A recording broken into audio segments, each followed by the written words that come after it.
it. Do it. Spank that button. It's Somebody done. fart. No, because we are recording now. So this is how it's going to start. Yeah. So, hey, and interruption. It's a hand fart. A fart eruption. This is the great intro to this episode. See, this is what happens when we haven't played in, like, I don't know, Forever. a month? Over a month? Don't remember. It feels like months. It's been like 2 months. Yes. Yeah. I know. That's a long last time. month, so it's been 2. Yeah. Yeah. So now everybody knows it's been 2 months since we played. So everybody's a little loopy here. I believe I was promised something for Christmas that didn't come to fruition that I should be having for my birthday. When is your birthday? I don't remember. This week, so this session. Oh, shit. So I believe I was promised something for this entire day. I don't think Garen remembers that. Oh. Oh. The Bard must sing everything. Oh, no. Can he do it? We'll see if he does. So, yeah. No, that stuff's out of the way. How goes it? I'm Andrew, DM for the day. Along with this band of miscreants and singing murder hobos, we're the Dirty Rollers, and this is our Rime with the Frostmaiden campaign. Thanks for joining us if you're new, and thanks for joining us if you're not new, and welcome back. Glad to have you. We're a little rusty. We had the holidays off, so this won't come out anywhere near the holidays. But yeah, this is our first time recording since November, I think, and it is now January. So bear with us, and we kind of get back into it here. So we got to ask for the upfront, the good old like, comment, subscribe on the video, help us grow the channel up. We're still a wee little channel at the moment, so we're trying to get a little bit bigger here. New stuff is we have a shop up on Society 6. So there will be a link in the description. Lots of different designs, different items with all the different designs on it. Take a look at it and check out other things. We have designs from Crissy with the dice mimic. We have the whole logo, and then we have James's goblins at the moment from the Mudbutts campaign.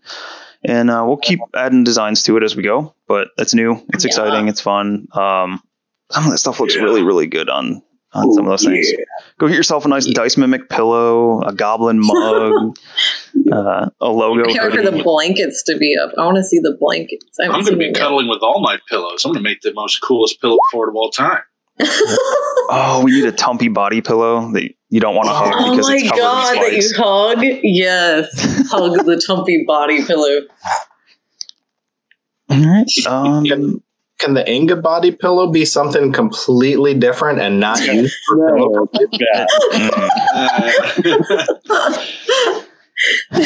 Is it candy cane striped? With a candy cane. I need it. It can be considered more of a toy than a pillow. Yeah, so drop the comment down below and tell us if there's any stuff you'd like to see added to the merch store that isn't already there. I don't know about the toys in the merch section or store. But, you have to have a special store for that. Yeah, adult store. Yeah, I'm trying to think. Is there anything else new? It's been a little bit. I don't think so. We've been working on the store is the newest thing. Yeah, we've been working on the stuff for the store. I think that's really it. Can so yeah, level up for my past birthday.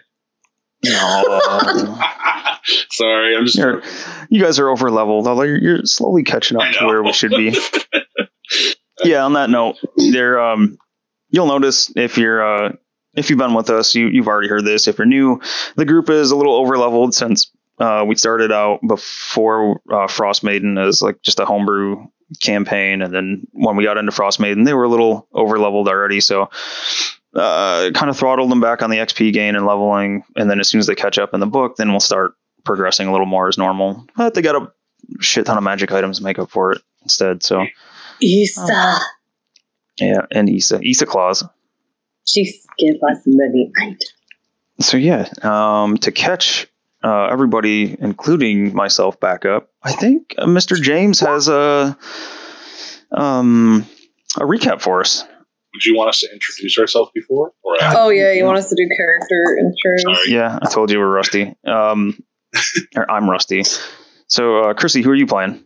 Oh, God. I'm playing Ursula, the Dragonborn Warlock. Her patron is the Great Old One, and she has a familiar named Tema.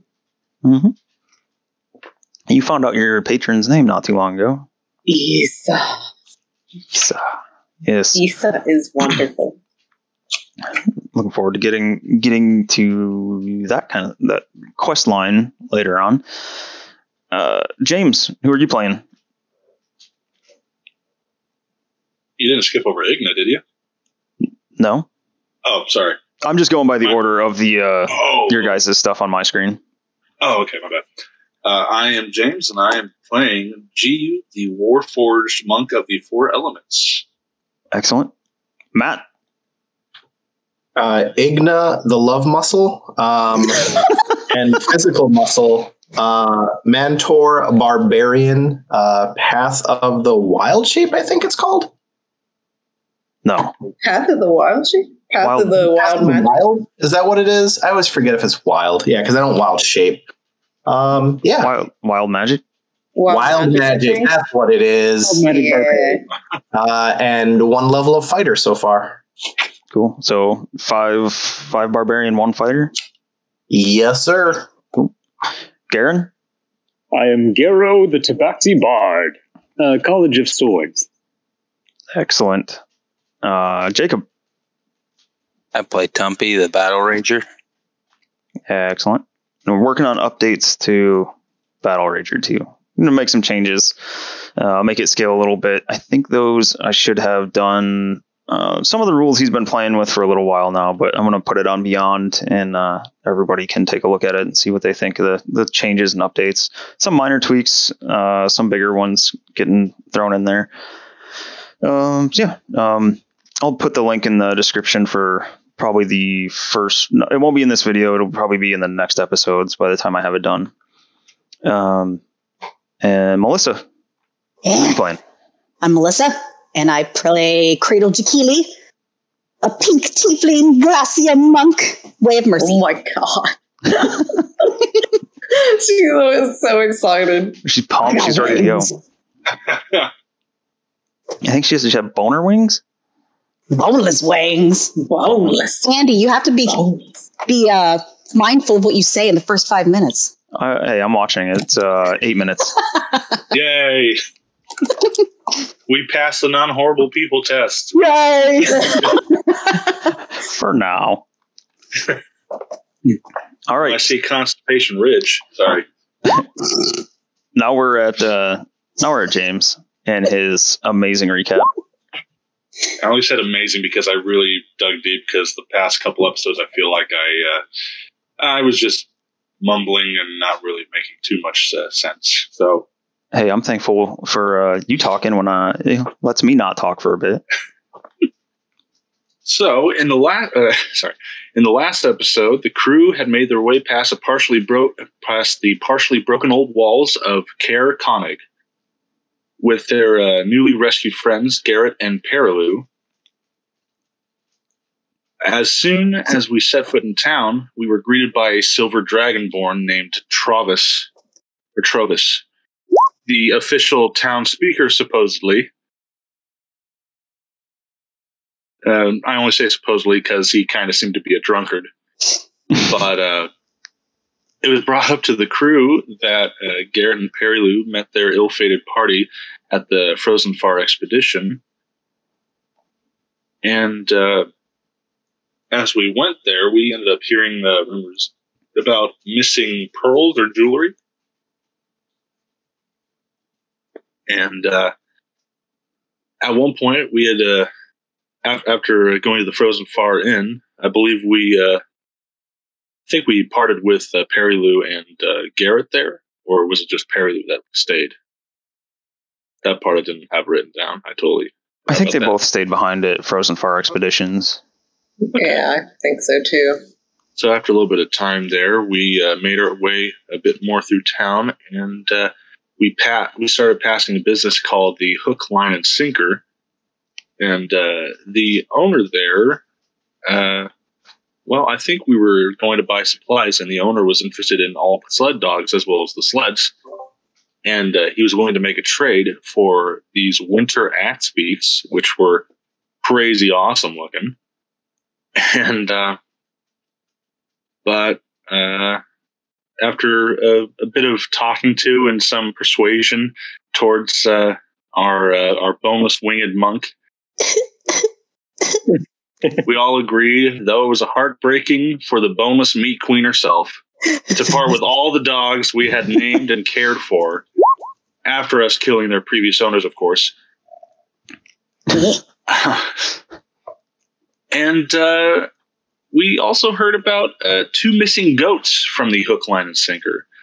So there seemed to be a string of thievery throughout the city of Caer-Konig. And as soon after that, we headed to the Northern Light Inn, a rustic establishment owned by 2 sisters, the lighthearted Allie and the no-nonsense Corey, the Sherrard sisters. Some business was done at the end, drinking and going over giant parts with Corey to see if any of it could be sold and made a profit off of. And after some talking to Allie, she had mentioned that the lantern on the front of the building, which had this strange aurora borealis shine to it, had gone missing. And it was brought to our attention that there were footsteps that led from the front all the way to the back of the end. And then they tracked towards random nearby building windows, and then the trail went heading north of Frozen Far. And that's about as much as I could see. And it was mid-afternoon. Where you ended? Yes. Okay. That's pretty good. The only thing I'm going to change there is the Hook, Line, and Sinker is a tavern, and you guys got your axe beaks and stuff at the Frozen Far expeditions. I knew that. I was just testing you. Uh-huh. I knew you were rusty, and I wanted to test the waters. That was a really good recap, though. Good job, James. Helpful. Yay! Yeah, it was an excellent one. Yeah, so you guys stayed at the Northern Light, the inn. You had heard about the tracks, investigated the tracks a bit. So we'll pick up right there. What would you guys like to do? So it's midday? Yes. Yep. I'd like to take the axe beaks out for a little trip and see how if they take to us. Now, there were some questionable things with Igna and the axe beaks. I would like to ride atop the axe beak in and on the saddle like a normal person would ride maybe a horse type creature.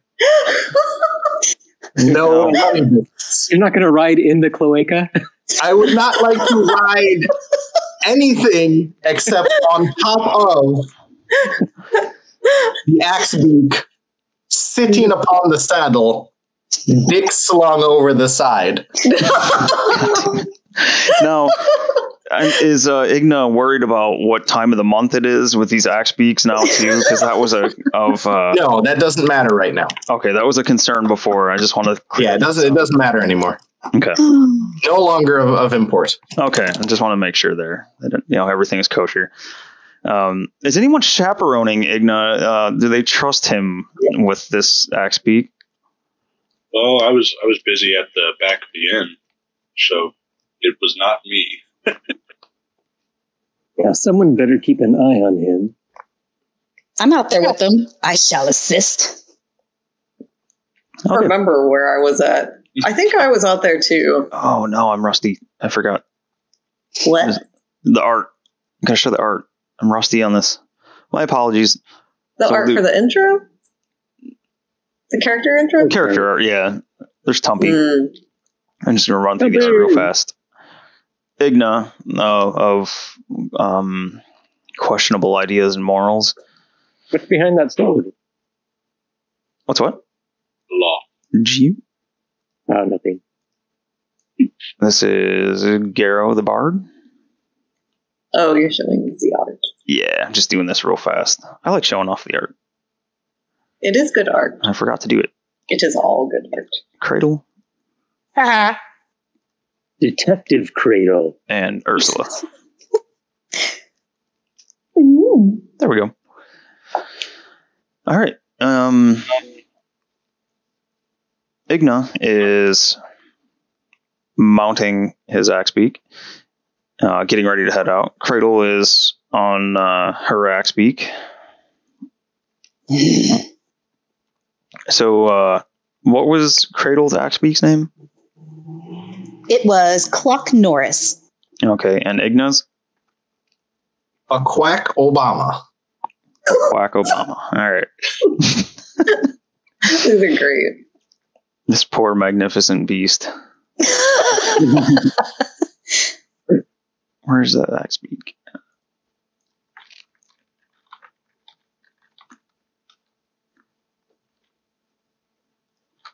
If I see them getting on their axe beaks, I guess I'll go clear my axe beak. Yeah, I think I will do that too. I feel like Ursula would be all about the axe beak. I'm all excited. I'm like, oh, are we going to do a stakeout? Stakeout on an axe beak? Yeah, I mean, we're going to stake out these thieves, right?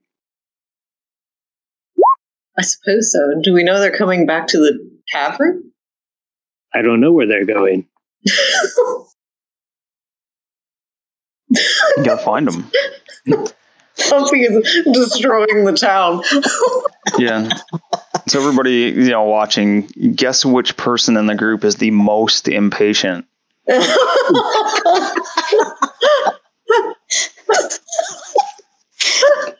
Detective Cradle. You saw footprints, right? Did I see them? I can't remember. I think you and GU saw them. I kind of feel like that's true, yeah. The two monks? Yes. I did. They were footprints heading north from the night before, I wrote down. And they were heading northwest between dwarf to large humanoid size. Should we go in the direction of the footprints? Yes. That would just lead right out of town, wouldn't it? If it's leading north of Frozen Far. Mm-hmm. Dang. I can consult the cards. Yes. What are you asking? If that's what we should do, or? I don't know. Yes. Ask him if we should follow the feet. I mean, the footprints. The feet prints. The feet prints. Defeat. I pulled the collaboration card. We have to work together. We gotta stop, collaborate, and listen.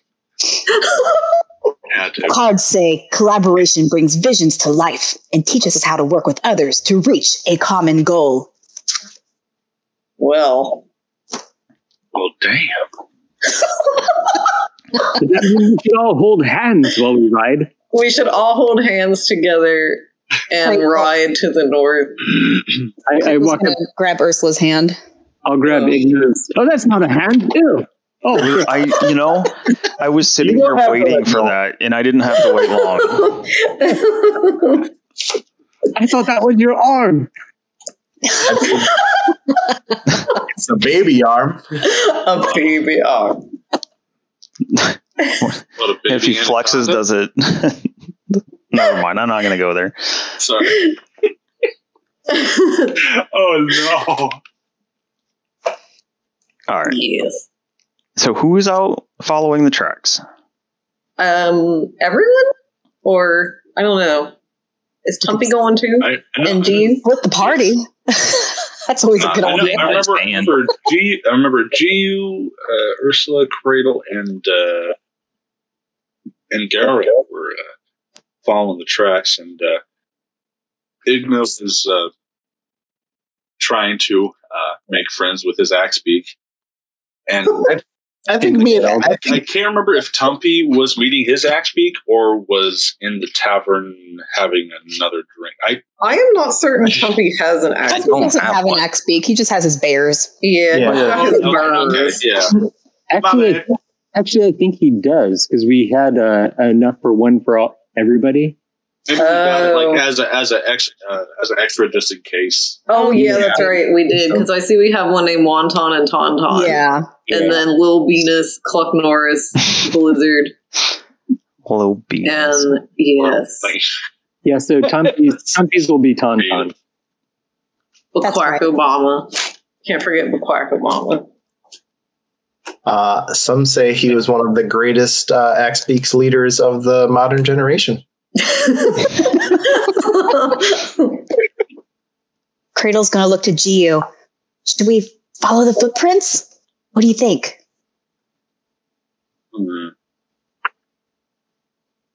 How far out do the footprints lead? So you guys get about when you were searching for them, they get about 50 feet away from the inn, and before they start being obscured by the snow. Do the final ones seem to have any like twist or turn wait. as if they were shifting positions? My bad. So you guys looked the night before, if I remember right, like when they first told you about it, and then you slept in the inn, correct? I think so. I don't think we've slept yet. No. Oh, did we not? Okay, my bad. I'm trying to remember exactly where we left off. So yeah, if you have not slept, yeah. Oh yeah, maybe we didn't. If it's midday or whatever. In the morning, and then we dropped into the frozen fart expeditions, and then made it to the North Light, and it was afternoon by the time we got there and saw the footprints. Yes. Okay. So yeah, the footprints go about 50 feet away to the north, and then they've been. It looks like they've been completely wiped out by the snow and the wind. Well, hell. I'm gonna take a big mug of ale and put it on top of Tauntaun, the Axebeak, and then yell at Tumpy, "Tumpy, there's something on your Axebeak for you." Marinade? No. It's a beverage for the road. I ain't writing them dumb things. Are you coming with us? With my bears, yeah. Oh, okay. You know he's not giving those up. The bears are awesome. I don't blame them. They rock. Yeah, it was pretty awesome. So Tumpy's coming with us, bringing the war wagon and bears then, right? Mm-hmm. All right, cool. So we just like crazy going to war. Yeah, there's the bears that Tumpy has right there. Yeah. Oh wait, here we go. Feed Tauntaun. You say you're gonna feed the Hexbeak to the bears? Yeah, they gave me an Axebeak. They just said it's mine. I'm gonna feed it to the bears. Terrible. I don't know if I can condone that one, Tub. We might be able to use it to carry stuff. Some bears. inner party fighting. So yeah, I said there's gonna be some inner party fighting, trying to stop Tumpy from feeding No it. kill Axebeak. I'll just hook the Axebeak up with a rope to the back of the war wagon, so it's kind of like leashed behind it. So we'll take that Axebeak with us everywhere just in case. Yeah, he's pulling his compact car behind his RV. Yeah. Yeah. Okay.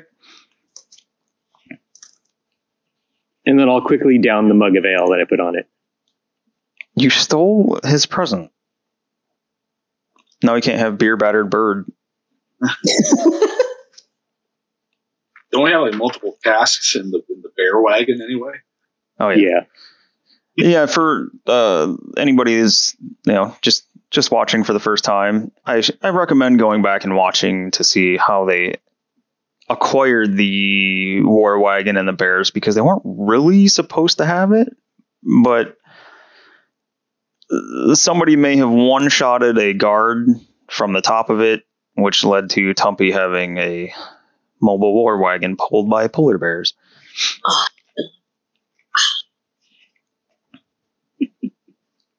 That was when I believe it was GU went a little. I think so. He the dude threw the lance at me, and I used my reaction, caught it, and then just threw it back at him. He's like, "Whoa!" And he just landed. he was pinned next to the bears, and the bears started eating him. Yeah, GU went a little ham in that whole combat. Yeah, then there was two that just kind of got turned into face. So yeah, they have something they weren't necessarily supposed to have, which is common occurrence. Whoopie. All right. Detective Cradle, lead the way. Oh, God. Do you really want Cradle to lead the way? Yeah. No. I'm going to turn and look nervously at GU because I know he's smarter than me. Oh, okay.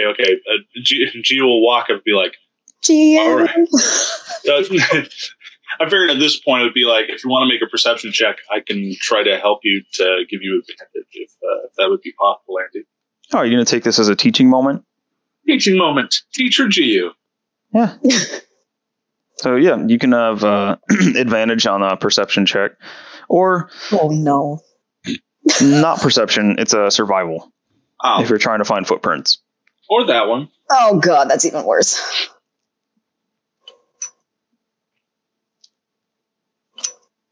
Oh, 19. 19. So yeah, you follow the the set of footprints that you can see, and about 50 feet out away from the buildings or so, they just they seem to like fade away, and it looks like the protection that the houses had given to the footprints a little bit closer from the wind and snow and stuff is gone out here. So they've been completely obliterated and covered by the blowing snow. So even with a 19, you don't see any tracks out past this. I don't see any tracks, guys. Like, at all. No, we could just go straight.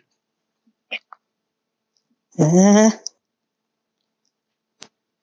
Let's see how fast these axe beaks go. My question is, did we just come from that direction, though? You came from the west, I believe. Oh, okay. Yeah, I think that sounds right. The list. I'm with GU because if it's only been a day, I think we might have a chance to catch up, especially on these interesting looking guys. Oh, Blizzard! and I scritch the side of the Blizzard's neck. Oh. I don't know why it would sound like a pigeon. Sorry. I mean, works for me. Oh no, didn't we? That's the XP. That's interesting. Didn't we decide that they sounded like the shoe bill? Yeah. Oh, how they do the fucking Oh yeah. cracking like gunfire sound that they make? Yeah, the gunfire clicking sound. Oh, dude, those things are awesome. So it does like the sound like the shoe bill. It's like, it's soft though. It's almost like a purring with their gigantic axe beak. Damn it, I love it now since you put the fact that there's a bird purring. So damn it, A bird Bird purr. purring. I'm just gonna add this to my I know nothing of birds from the last episode. Apparently no one does. No. All right, I crack my reins and go, wonton tally ho! And I go full speed ahead. Full speed ahead? Full speed ahead. Speed ahead. I want to see how fast they go. Yeah, I see Garrod just like take off, and I slap the butt of my beak, and I go, onward, McQuack! And we just ride off. following Garo for no reason. With a loud proclamation of onward Baquack, you guys take off on your feathered steeds, plowing through the snow, and they are quite surprisingly fast. They, I believe, was it Garrett in Frozen Far had, at least he was supposed to. I don't know if I actually did this or not, but he did tell you that their feet are kind of like well made to handle traveling on top of the snow. And when you take off on this, it doesn't act like it's having any problem through the deep snow at all. Like it just jets forward. And yeah, you guys will know that the axe beaks have 50 feet of movement speed. Ooh. Damn. Jeez. Woohoo. Rock and roll. So yeah, so you take off into the snow, and it's cold, billowy, and it's kind of that dreary same kind of darkness that's always encompassing Icewind Dale right now. So how far are you gonna go? Is anybody following? I'm think- following. I think everybody is. I am anyway. A little bit is. I say we go in a straight line until we spot something. Yeah, I definitely want to help keep an eye out if there's any signs of either tracks or any old camps, fires, whatever there may be. All right. So how long are you going to travel? Well, do we see anything? So for like 15 minutes. All right, 15 minutes out. Go ahead and make a perception check. Perception. That's Garo. Yeah. And I got a 16. 16. Igna. Who else was up front with him? Igna? Or? Yeah, I rode ahead with him. Okay. Then Igna can make a perception check as well. It begins.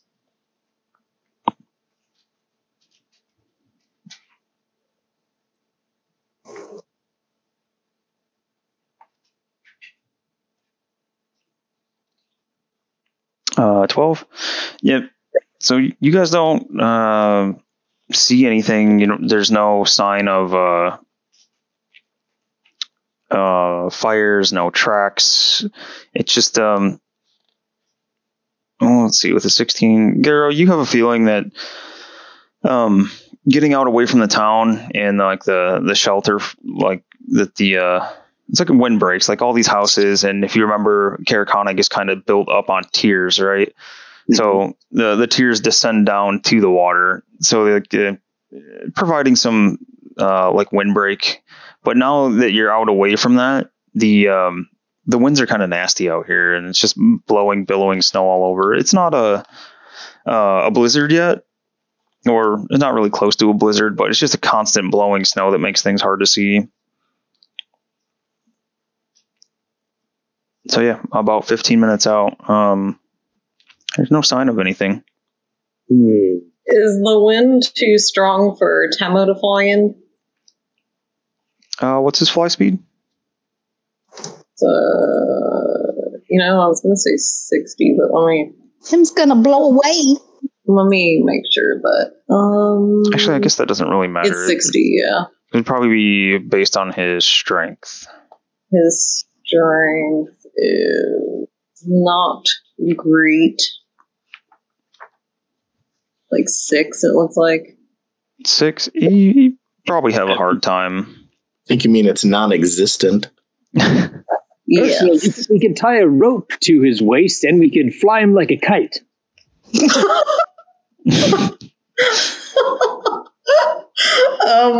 I suppose that's an option. God. Poor Tamo. Is the area where we're at right now, is it all just like flat ground? Yeah, it's kind of like open, like plains, snowy plains. I was trying to decide if sending him up would give him any better view, but if it's all just flat plains, we probably all see the same thing, I think. Yeah, it's there's like some sparse trees and things here, but for the most part, it's just open like snow dunes, and like flat plains. Okay, I probably will not do that then, because it doesn't really seem like a point if we can all pretty much see everything. Ooh, I just thought of something. Ooh.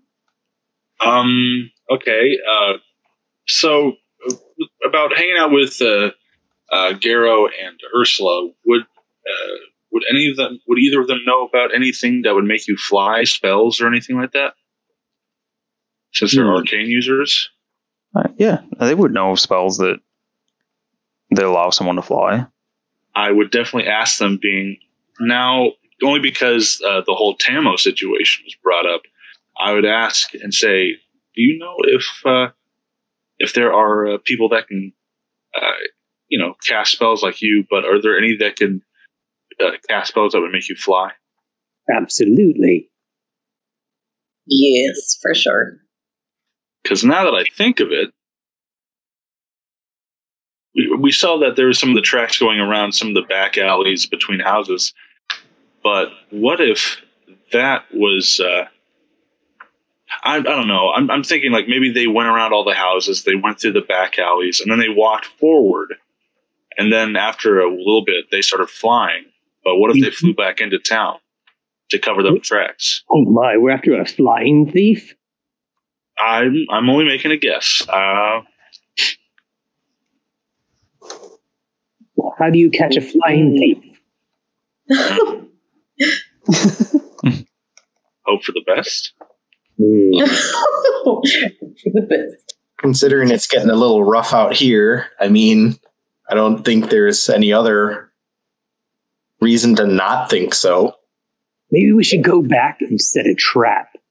Like, put out some really enticing goods that they might want to steal. Maybe have one half of us in one location, one half in the other. Yeah, and then Cradle could make a sign that says, "Great things to steal here," and point to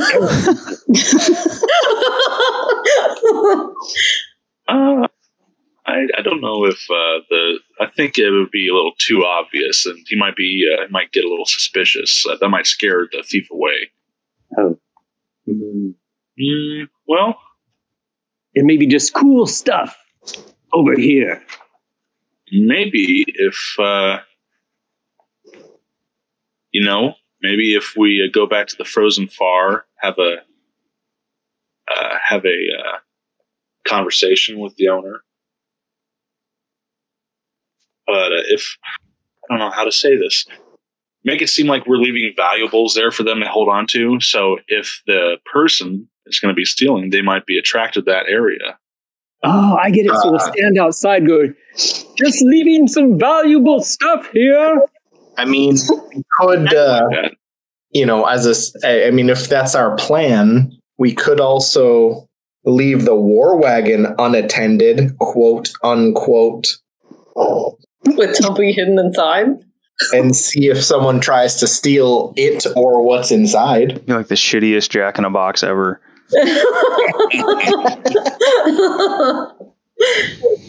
Open it up and get stabbed in the face.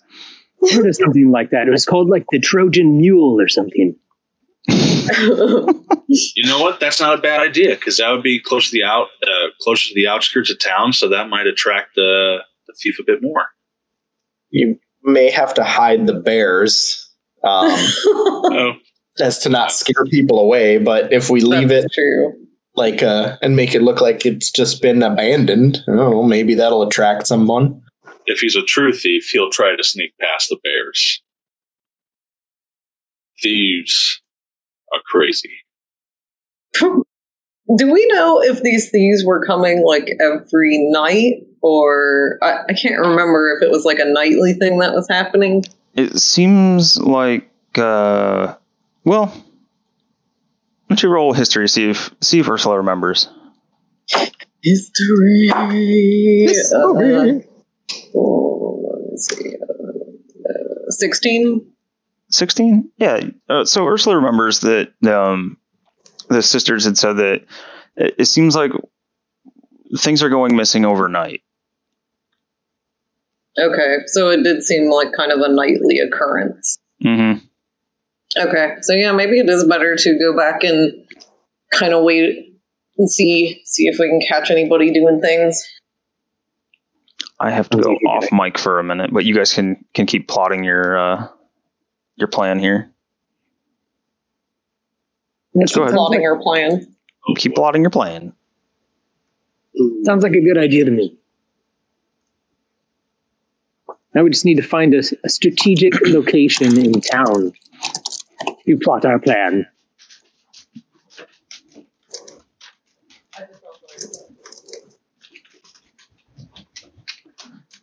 Maybe walk throughout town, see which would give us vantage points of easy access for ourselves. And, see what would be good for the thieves' vantage points, just to kind of, I don't know, some type of strategy. Maybe I could stake out at a different building. I have winged boots. Ooh. There it is. That's one example of flying right there. I was checking though. I'm like, I'm pretty sure I just got boots that let me fly. Yeah.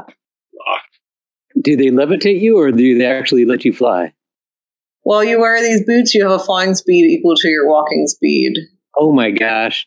You can use the boots to fly for up to 4 hours.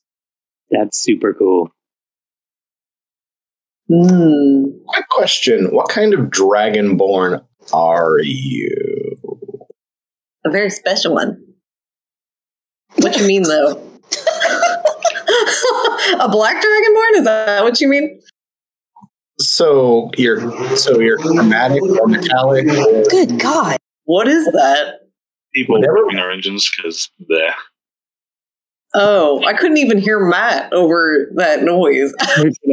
Idiot. Main Street has a tiny wiener, apparently. Sorry, Matt. What were you saying? I couldn't hear you. No, you said black. So yeah, black dragon.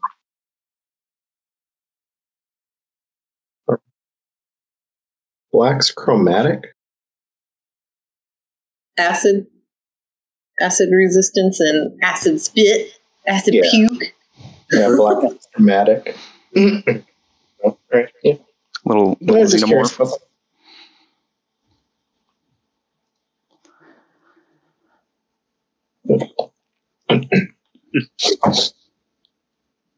Well, I say we head back to town. Mm-hmm. Yeah.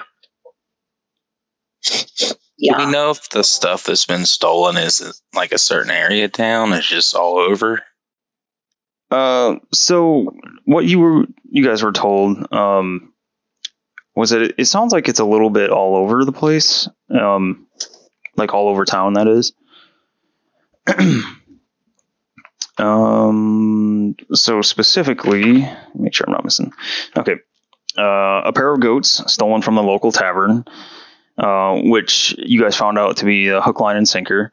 A small sack of pearls carved into decorative beads that were stolen from Frozen Far Expedition's inventory.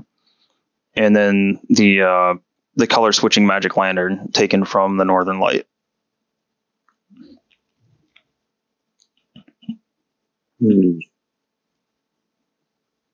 Is the Northern Light the local tavern? Northern Light's the inn with the sisters. Which is this X here, right? Yep. Oh, right. You guys can't see that. 1 second. And then is the tavern here?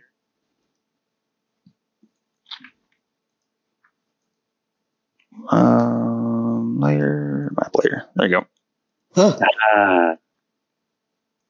So it's not really all over town. It's all in the northeast.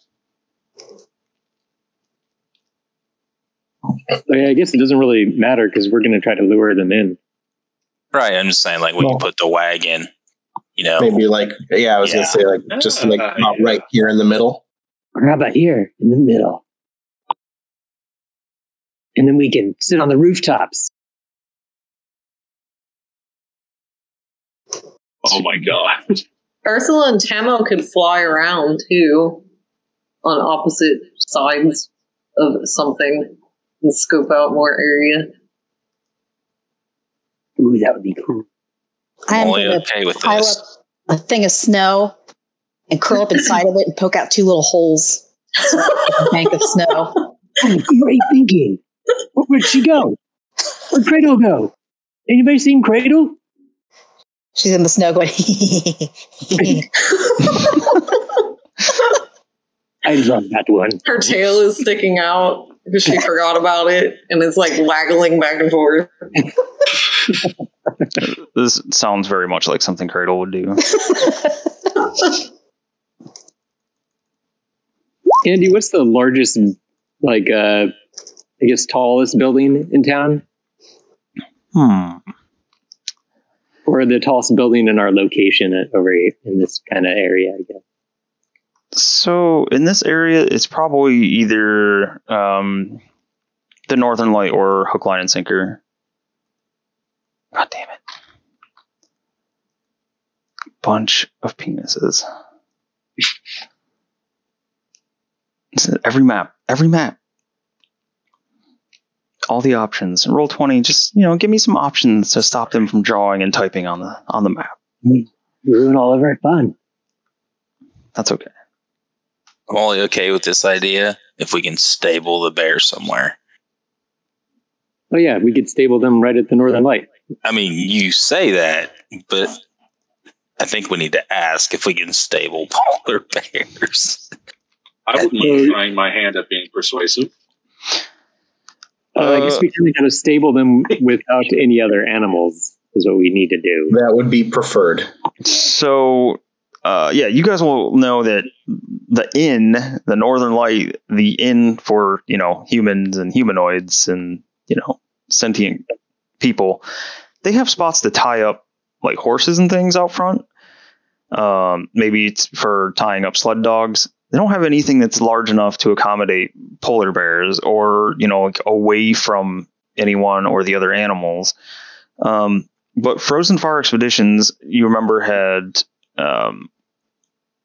like cages or enclosures where the axe beaks were and where they had spots for the sled dogs. Well, there we go. To Frozen Far. And I think, let me double check real quick, but I think the axe beaks, they are large. So the axe beaks should fit inside of, or the polar bear should fit in any kind of like pen or enclosure that an axe beak was in. Whether it will hold them in their strength is a different story. Didn't we have some leftover mammoth meat we packed to feed them in the back? Yeah, we should have it. Should have a ton. Yeah. I think they wouldn't be too rowdy if we gave them a good meal first. You also have your shelter. Yeah. Could the animal handling potion be of usefulness there too, or would that not do anything? It's animal friendship, so it's just how well they like friendship, it. Not handling. Okay. Yeah.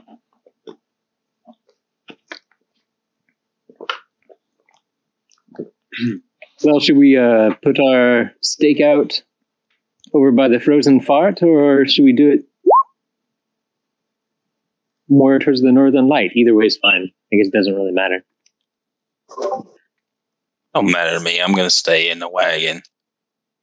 But if you take the bears to the expeditions, I would talk to them and act like we're selling them.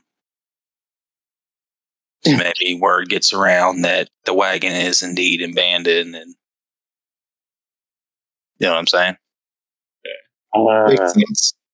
Oh yeah, because are we going to use the wagon as bait then? Yeah, sounds about right. Sounds like it. So we got to take the bears off. Is that what we're doing?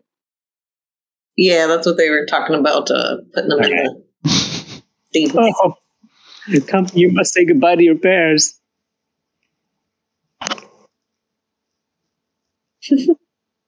I can't. Sheds a single tear. He said single tear. All right, you could just hide in an alleyway with your bears. You would have to keep them calm in the alleyway. then you definitely give him the potion of animal friendship. So hopefully they'd be like, okay, they'd be ready to do whatever you said. Yeah. I don't think that's going to work, though. Okay. Like, I don't think we're not going to be quiet enough. Yeah. They're trying to do a stakeout, and Tumpy's just like play fighting with his bears.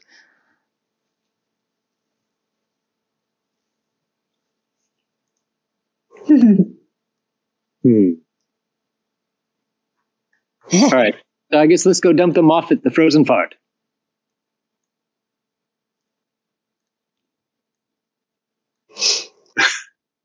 Where is Cradle decided to make her snowman? That's what I'm trying to figure out.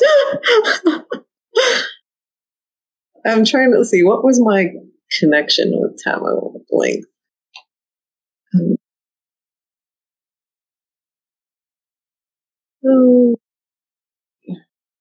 100 feet. I don't have a token. Karen, what the hell? What have you done? Where did you go? What? I swear you had one. I thought I saw you on it today. Maybe not. No. Actually, I don't think I had one here for a while. I don't think I had it in the last episode either. Why you like this, Karen? Okay. I don't know. I'm sorry. All right, hang on. I'll find you. Whoa. Oh my god. It was Spooper Garrow. Garrow. Enlarged Garrow. Oops. It is Garrow. Controlled by Garen. Yes, please excuse me. I've got to go make some lemon snow cones. I'll be right back. You should have control of your token now, Garen. He went to go pee. Token vision, night vision. He go make pee cones. Okay. I think it's 60 feet, so I'm just going to set it for 60 for now. He can change it later. I have a sneeze stuck in my face. I'd like to knock on the door to this house. Mm-hmm. And speak to the patrons that live here. Okay.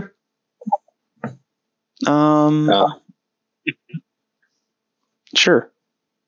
So you knock on the door, and here's some shuffling, and the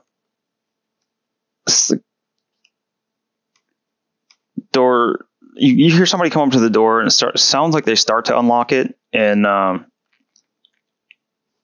they stop, and they say, "Oh, wait a minute, who is it?" Hello. I don't mean to alarm you. May I have access to your roof, please? He's so polite. What in the frozen hells do you want with my roof? I like to look at the stars at night and Deception check. Roll high, baby. I like to look at the stars at night, and I would like to look from above your roof. Bullshit. I'm willing to pay. I will give you a gold coin. You see the door crack open, and this weathered old face peeks up about waist height to you. And you look down, and it's this little old halfling man. A gold coin, you say? Yes. So wait, he said he's about waist height. Little more than waist high to you. Okay, so he's not looking straight at it. No, by design. He's definitely looking straight at it. I will give you a gold coin to just let me sit atop your roof tonight.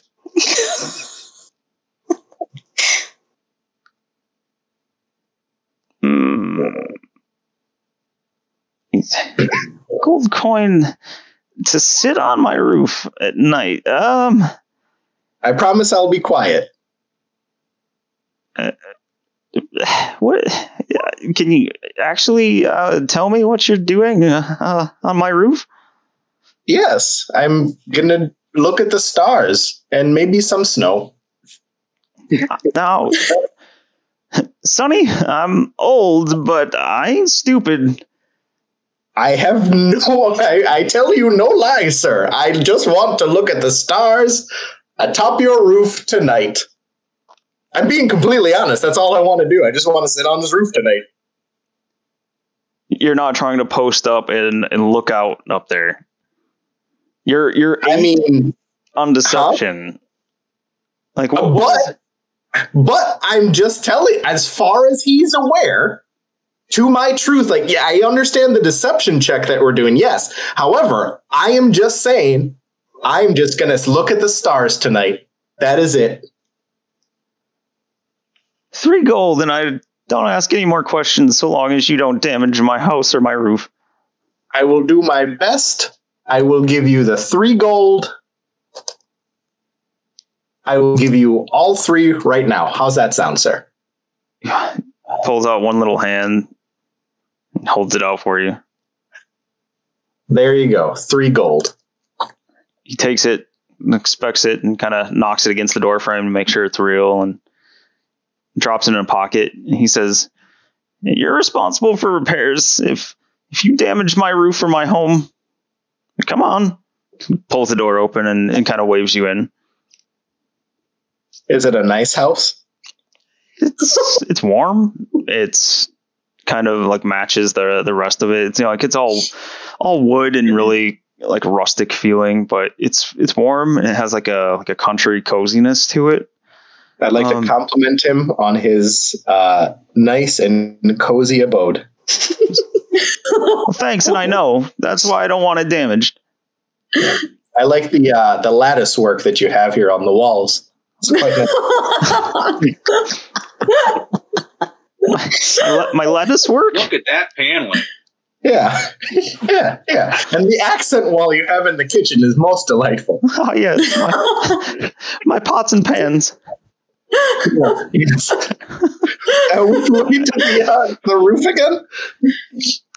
He says, "Oh, it's not really an access, but follow me." And he takes an agonizingly slow, long time to go up to the second story. That's but once he's up there, he takes you to a room at the end of the hallway opposite the stairs, and he walks over to the window, and you can see him. He's like trying to lift up on it, and he can't quite get it. Says, "Well, if you can pry this here window open, climb up on the roof, should do all right." I'd like to gently try to pry it open, like give it, like ease the amount of strength that I give to try to pop it open, so I'm not, just ripping it apart. Yeah, he sees you walk up to it and grab a hold of it, and he says, "Remember, you're responsible for damages." Yeah, I'm aware. All right. Yeah, you pop it open. It was just iced from the outside, but yeah, you pull it open without damaging it. And, you can see that directly above this window is where the the dormer, the roof comes over. So you can grab a hold of the lip and pull yourself up on it. Okay. I'm making fucking hand signals and motions, and you can't see any of it, so I don't know what I'm doing. Yeah.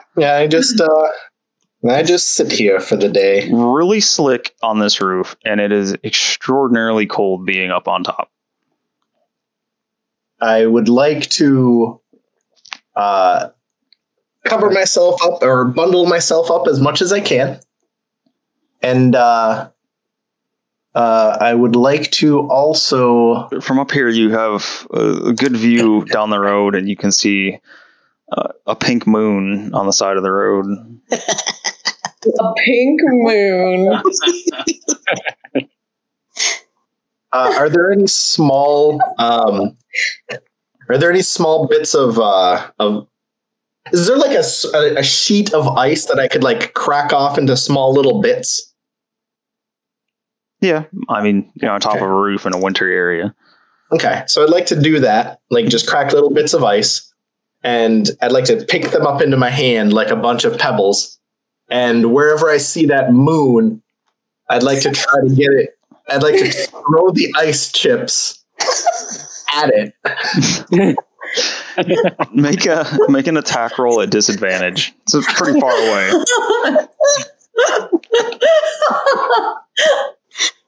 You're gonna waste your natural 20 here. Oh,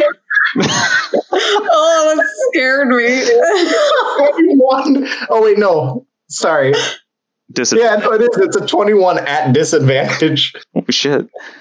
Wow. Oh, wow. You're a monk, Melissa. Remember your training. Grab it with your butt and throw it back. With a cradle, you never see it coming, but you feel a sharp, cold, like icy sting on your right butt cheek.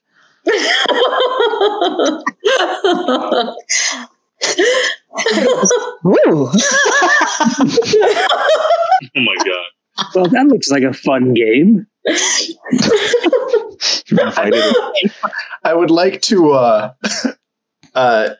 light a torch and stick it in like a clump of snow by me just to have some kind of extra warmth as well. I feel like this is like Icewind lawn darts now. Icewind lawn darts. But yeah, you can kind of fashion yourself a little holder for the torch up here. Yep. I should try to. I hit the moon, and I'd like to just stare at the stars now. All right. Try to get a hole in one. A hole in one.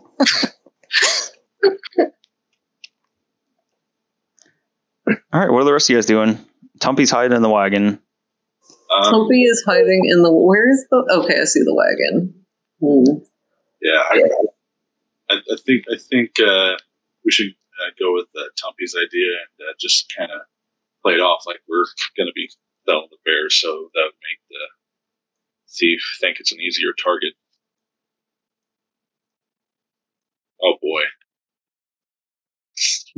Okay, who wants to help me with this animal handling check? I'm not over there. Are you using the potion, or are you just trying to do this? I'm just gonna try to rely on my wisdom for this because most people do. Because I don't want to waste it, but just in case we need that for anything really important. I could probably assist him. I think, yeah. Yeah, you can try. Let's see. Yay. Ursula and her menagerie of critters will come down here and try to help him. Oh, before I do anything, I definitely go in the back and grab some mammoth meat to feed them both. All right. Kinda, oh, yes. Yes, see, that help is a good idea. satiate them and make them a bit more compliant in a sense. Let me see. I have a +5 to animal handling, I just noticed. Nice. What is your animal handling? I have a... Where is it? +4, but that's just because I have high wisdom. I have no proficiency. Cool. Okay. Does that matter if you're assisting some? I guess it doesn't. No, because when you assist someone or help someone, they just can re-roll, right? No, you're just granting advantage. Oh, it's advantage. Okay. I clearly forgot how to play D&D. But yeah, I'll try to feed them some mammoth meat to make them happy and happy little bears. Happy. To make me happy. It's a happy. All right. So you can feed the bears some mammoth meat. I think they'll dig into it right away, even enough for the both of them, so they don't fight or anything. And so, what exactly are you trying to get them to do? I'm just gonna see if I can just guide them to the Frozen Far expeditions, so we can just put them in a stall for the night, and try to persuade them to let us do that to make them think that we're going to be selling them. Just to make them think, though. I might need Ursula on that one because she's charisma. That's true. Yeah. All right. So go ahead and if you're waiting for them to finish their meal, it takes maybe 5-10 minutes for them to devour down what you gave them. So go ahead and roll an animal handling check.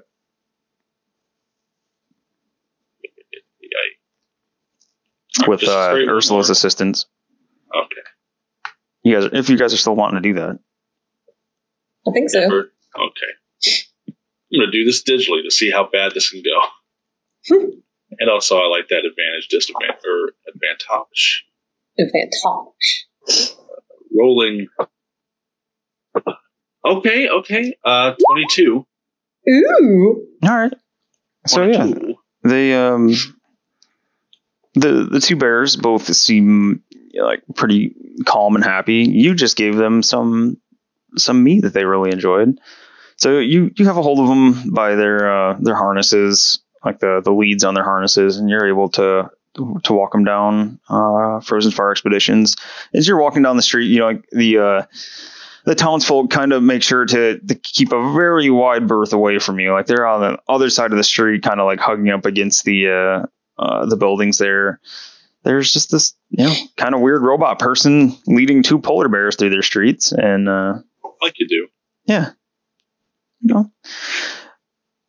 So you get to Frozen Far, and is anybody going with GU? I was. All right. Oh, God. There we go. I was choking on some water, so I sound a bit strange. As usual.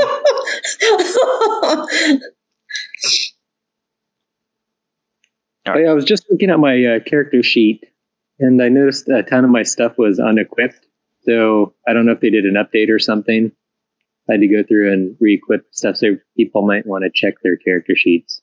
Yeah, this happened a little while back, I believe. It happened to my goblin character. Yeah, so you'll have to check anything you had attuned as well. You'll have to click the attunement button on all that. Mine's looking good. It might have been just a weird thing on mine. But so Ursula, you can see GU. He stops outside the doors at Frozen Far, and I'm just going to let's see. GU, I'm going to move you up here, so keep track of where everybody's at.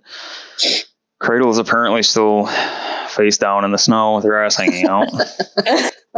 Did you mean to draw the Cradle Moon with like that one rock on the cheek there? No. It was just a happy accident. It was a happy accident. Happy little accident. All right.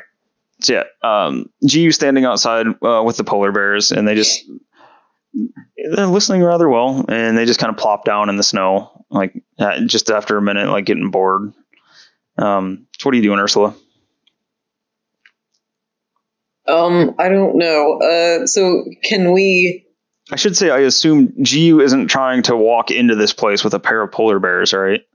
No, but I figured on the walk over, I would just kind of go over the plan with her saying, you're more charismatic than most of us. So I figured you might have an easier time persuading just to make sure we at least got a place for these guys to sleep tonight. So I have to convince someone here to let the polar bear stay is what I'm doing exactly then. Right, I think. And if you need money for that, let me know, because I can, since I'm handling them, I can handle the price for Fable if need be. Okay, so I guess I will go in and see who to ask about letting the polar bear stay there. Okay. So you go in and you can see Garrett still. I can't remember who all was there. Is Garrett? Let me look. Frozen Far. Oh, Atana Swift. That was the other person there that I couldn't remember. It was, what was it? Atenas, Atenas. Okay. Is a human scout. Yep, human man.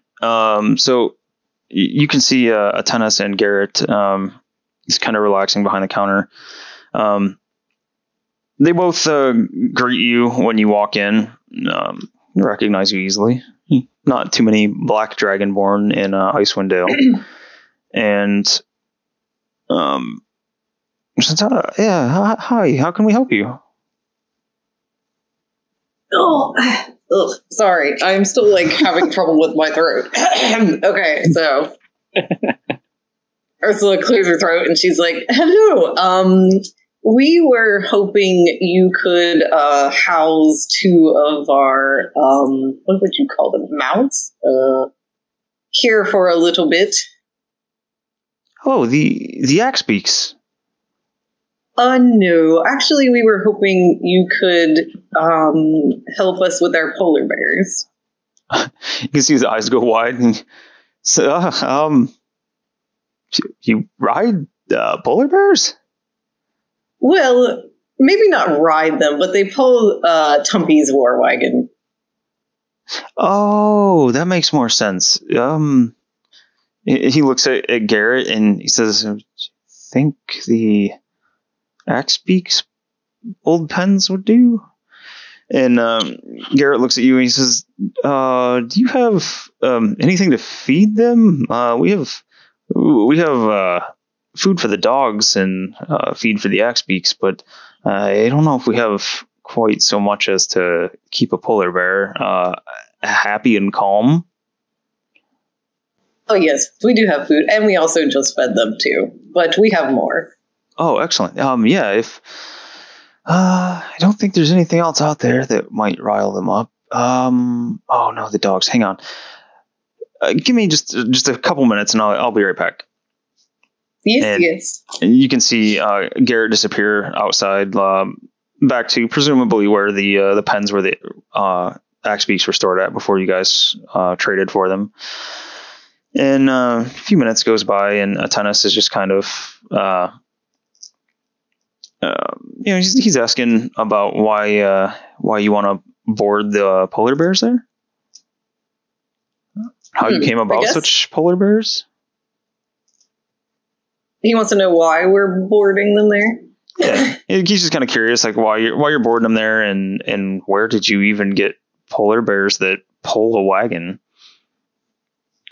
Do we? I guess we. Maybe we don't want to tell them why we want to board them there, or do we want to tell them why we're boarding there? We just. I think we just go with the Tumpy's plan to make it seem like we're willing to. We might be willing to part with them, possibly, but we need like maybe a day or so to think it over. And we just kind of need a moment away from them until then. How do I want to say that? Maybe I'll just say we are considering what to do with our polar bears. They are kind of difficult to deal with sometimes, and we just want to board them for a little bit so we can think over what we should do with them. Maybe we should sell them. I don't know yet. Yeah, okay. I'll be honest though, I don't know that we would be in the market to buy them ourselves. Not really sure what we would do with them. Unless maybe you are wanting to sell the wagon as well. Yes, we were considering that too, right? No, you're by yourself. This is all on you. Yeah. And yes. Also, when Ursula's doing this, I need Ursula to make a deception check as well. You got this. I've like permanently damaged my throat. I sound terrible. You are the deception check. I am the deception. Well, I'm kind of a little bit of the deception. A little. Okay. So you just you get the idea from his reaction and from you telling him all this that he thinks it's a little strange, but he's kind of all right with it, and he does seem to buy into it a little bit more if you say you're or when you say you're also considering selling the wagon. That seems to be something he might be interested in. Okay.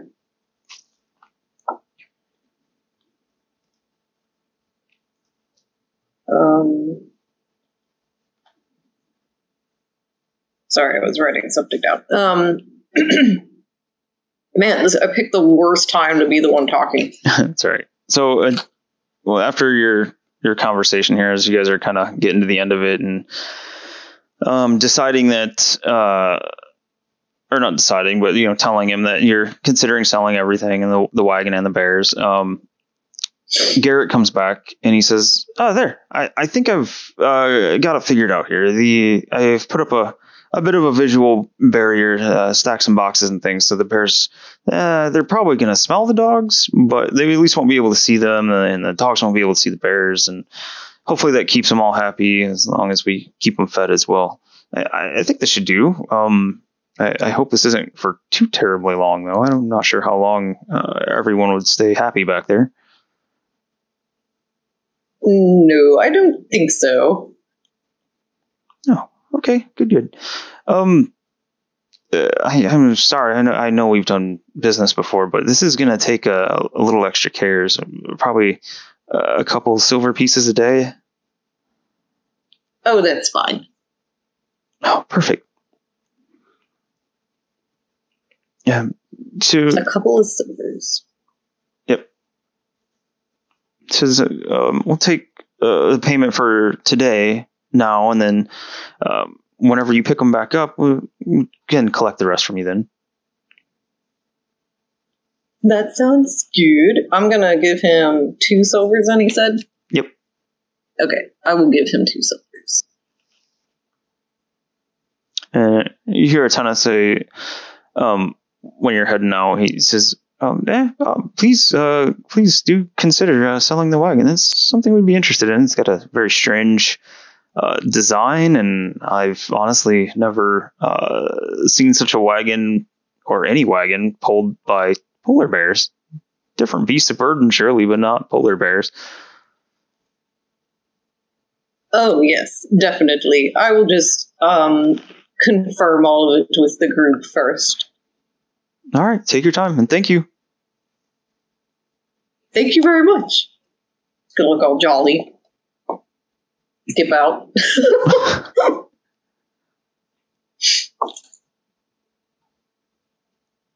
What? It sounds like there's like a legion of things running across the roof right now.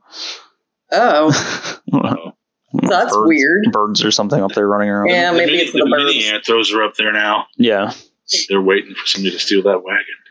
All right. Tumpy, what are you doing in the wagon? Nothing. Nothing. He's just sitting there staring at the wall. Yeah, I was going to say, he's just sitting in the corner staring at the wall. Yeah, he's drinking. You got multiple barrels of ale in there. Yeah, he's doing good. Go for it, man. Do what you got to do. I mean, I didn't realize I had to say that for him to be doing that. Yeah. Just always assume that Tumpy's drinking in the wagon.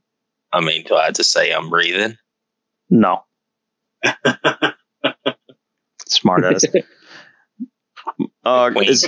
Is Cradle still no, it looks like her moon is leaving now. What's Cradle up to? Covering my butt with snow so it can't be seen. Oh, camouflaging. I'm gonna sneak up. I want to sneak up on Cradle and try to pull her tail without her seeing me. Oh, make a stealth check. Yes, stealthy. I'm gonna crouch down low and wiggle my butt like a cat creeping up. Still. Holy shit! Oh, I'm gonna guess that that Cradle's passive perception isn't 31 or higher. No.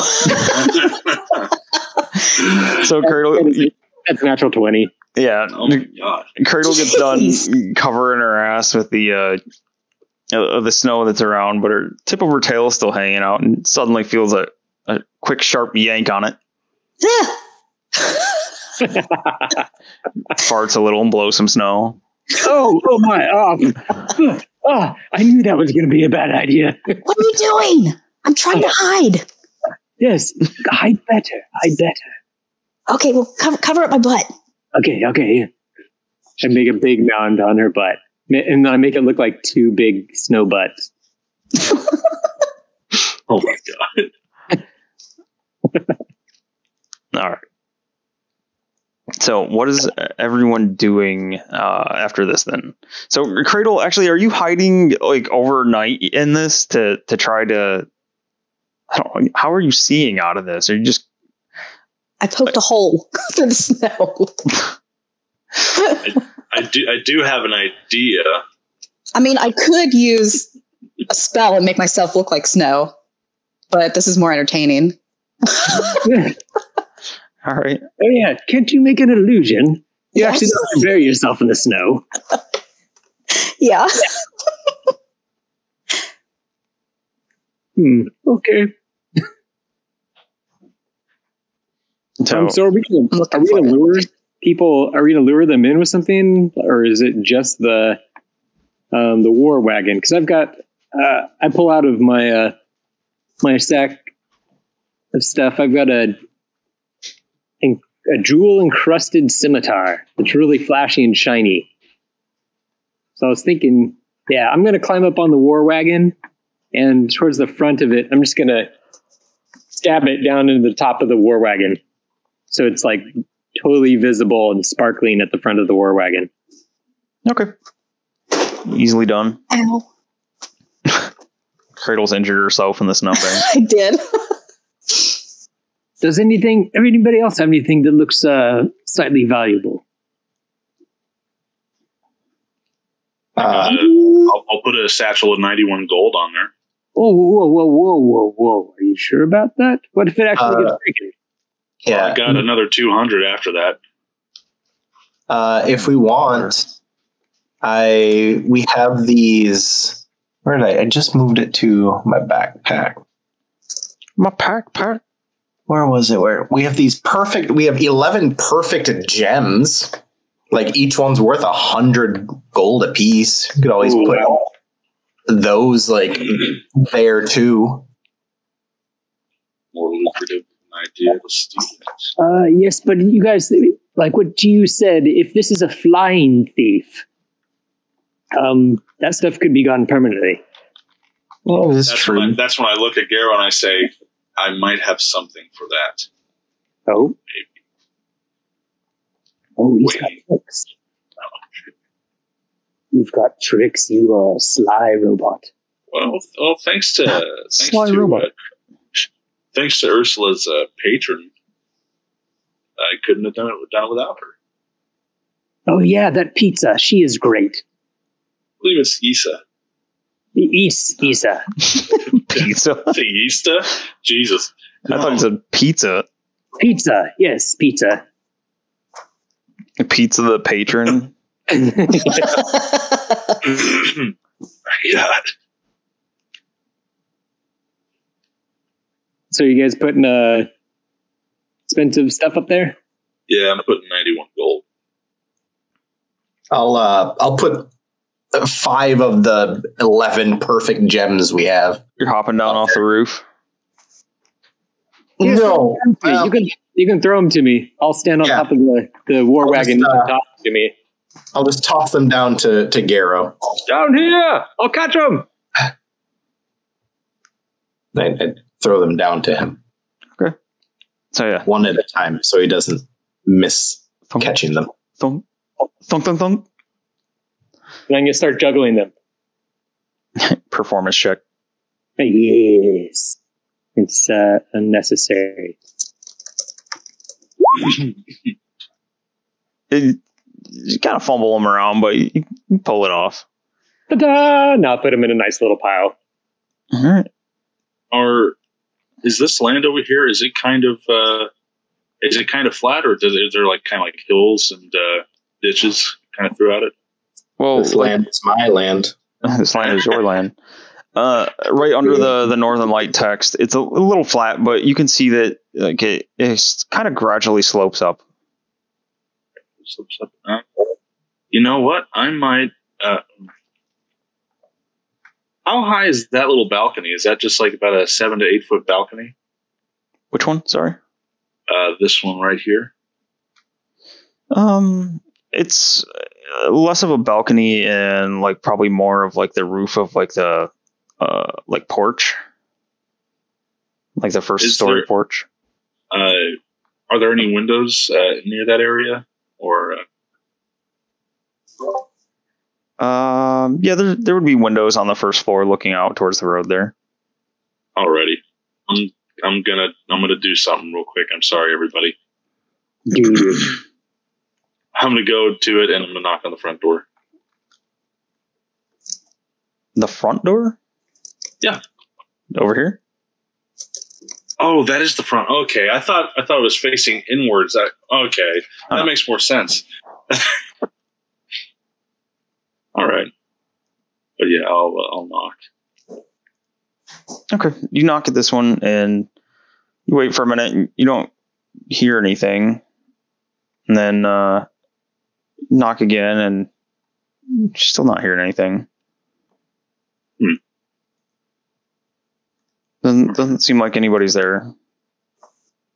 You know what? I'll just go up against this place. Like, is this side of the house over here? Is that taken up by any windows or any like wood piles or anything? Like this here? Yeah.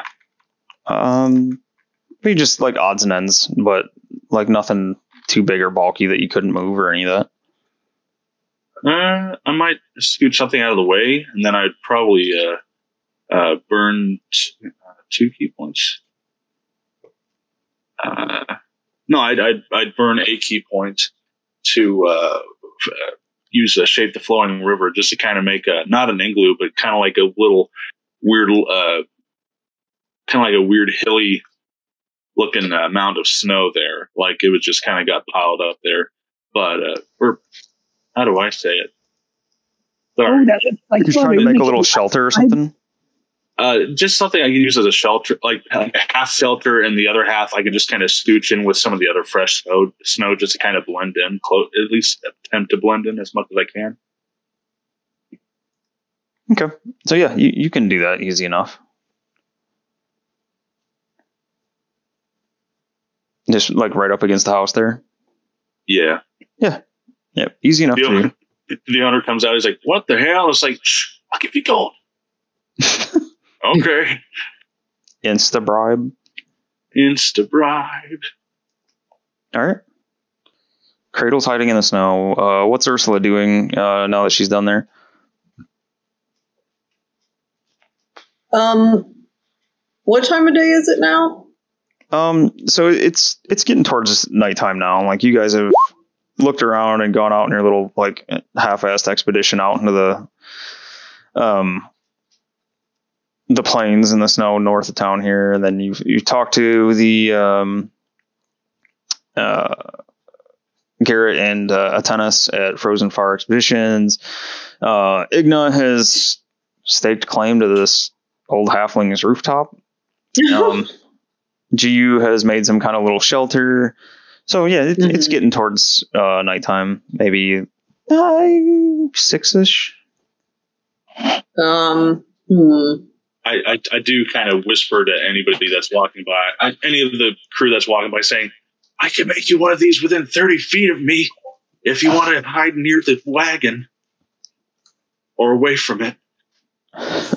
What? What? You just hear what come from under the snowbank.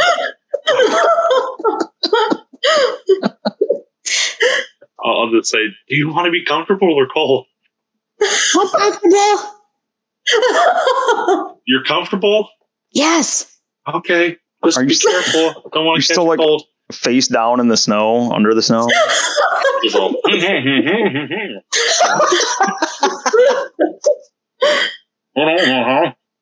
Oh god. Oh my god.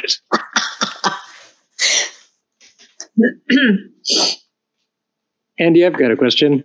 Yep. I assume that there's lots of snow maybe built up around the houses. Like, how hard would it be if I was on a roof to slide off a roof and jump down into, like, snow? I could make you a snow slide, man. How hard? Not very hard at all. But, I mean, you know, like if you're up on the second story and you're jumping down, I'd probably make you roll acrobatics to see if you take any damage and land properly. Okay.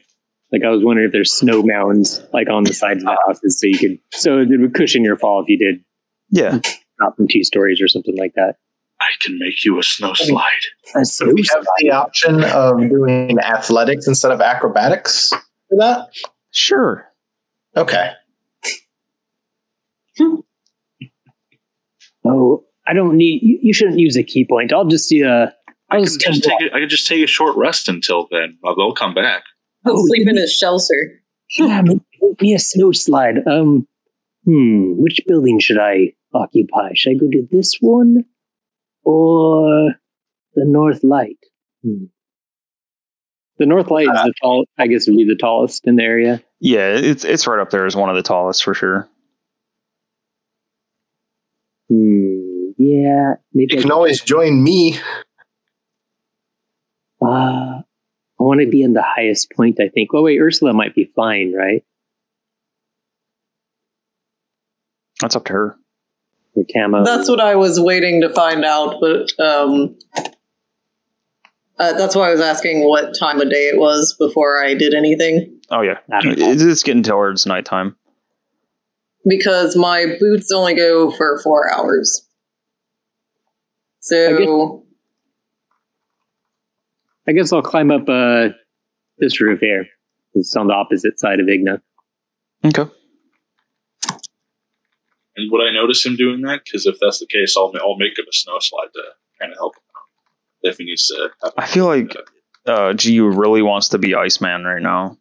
Yes. I can't help it. It's just really cool to be like, there's all this ice and shit. It's like, I can try to camouflage this. I don't know. As I'm climbing up the side of the house, I'm like, yeah, make a snow slide pointed from the top of the house to the war wagon. All right. I can slide down it. I shall have it. I'll just have it like right next to me because like I'm right near that area. So yeah, I'll just it's within 30 feet of me. I'll just kind of make it. Yeah, no larger than 30 feet. So I like that should be enough to kind of make it easy access to the ground for him without hurting him, would it? Here, it should work. And then Ursula, like everybody seems to like have their spots and everything. Where's Ursula going with your menagerie? I was getting that. Okay. So they're mostly you have GU hunkered down like outside next to the house. Garrow's on the roof of the same house. Yes. Igna paid for rooftop access on the house across. And Tumpy is a tump in a box hiding in the wagon. So Cradle is under a snowbank. Wait, is there snow on top of the wagon? Just from, like the traveling snow. Okay, sorry.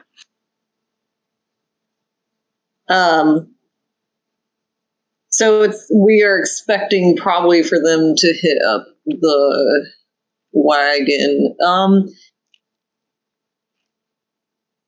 If I was, say, I don't know, like flying right over here-ish, would I be able to see the wagon and all that pretty well from there? Yeah, as of right now, yeah. Unless the weather changes, you'd still be able to see out that way. I can't remember. Does Ursula have dark vision? Only I think when she's looking through Tamo's eyes. Okay. So I'm wondering if that will hinder anything. So if I'm not looking through Tamo's eyes, will I still be able to see the wagon from there flying? Possibly. I guess I'm wondering what my eyesight would be if I was flying over in this area. I'll say it's outside at nighttime. If you let your eyes adjust, then pretty decent chance you'd be able to see over there. Just trying to position where I feel like I would see stuff coming from other places besides just the wagon. Mm-hmm. And Tamo does have dark vision. So maybe I will put Tamo. I think where would be a good place to put Tamo for the most range of sight. She is there. And they could be hitting up anywhere in town. As far as you know, yeah. As far as we know? Yep. Maybe I'll put... If Tamo's over this area... Could he still see the wagon, or is he too far with dark vision? You'd have a building in the way. Unless you're up high. He's flying. Okay. So maybe I'll put Tamo there. And then Cheese, of course, would be over here with Ursula, and so would Cal, probably. Yeah. So you guys are hunkering down for the night, trying to look in. All right. What I need everybody to do now, if you are ready for the night for your little stakeout, I need everybody to draw an arrow showing which way they are looking. Everybody's just looking towards the wagon, or watching different spots. If you guys can all draw a little arrow, that would help out a lot. Could we... But the idea is we're looking around, though, not just one. I was going to suggest, instead of an arrow, could we do maybe a cone, to show the range that we're scanning our areas? I think that would be more realistic than just Melissa loses a level.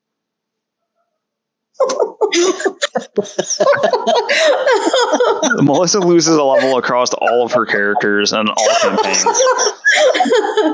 Oh no. Oh god. Snort. Snort and everything. I thought of you for a second. Little asshole. Little asshole.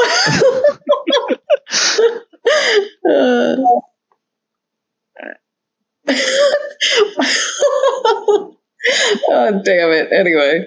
Sure, you can do a cone. I'm not talking like a 180-degree cone, but you can do a cone. So like that or something? What? It's a very shitty cone that I drew it. I think I didn't do it right. What is happening? No, Igno, what are you doing? You can see so far. No, look how far you can see. I tried to draw using the line to do my cone, but then it just didn't want to click right. So I'm still figuring this out. You might want to do freehand. Yeah, I'm doing. I'm basically looking at one side of the card. That's kind of where I'm looking. Okay. So we got two sides. Tumpy, you're in the wagon. Tumpy sees the back door. He sees everything. Garrow? I guess I should be looking in that direction then? Or should I be looking, oh no, Cradle's the only person that's got that part covered. Cradle, where are you looking? Yeah, what direction are you looking? I'm trying to decide where to face Tamo. Outward to see if anyone's gonna come up behind. Towards the northeast. Whoops. Would you like me to redraw my eyes? Redraw the cone, yes. No, buddy. I have to be careful about how I word things. A party full of penises. Party full of penises. Can I look back and forth, like behind me and in front of me, like that? Yeah, pivot. Maybe we'll see. This is just like a general idea. Like I just wanted to get like a general idea where everyone's looking here.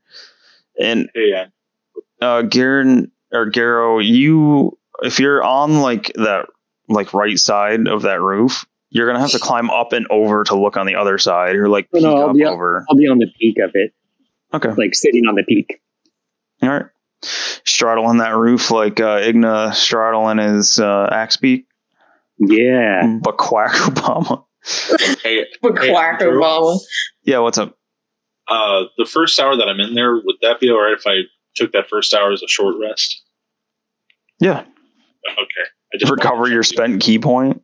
Yes, indeed, because these things stay up until it gets knocked down. I don't know. Yeah, I'm going to do the same thing to recover one of my bardic inspirations. Oh shit! What in the hell? And at the same time, I'm going to take a magical mage hand and lower down a pipe full of catnip to GU. Would you like some?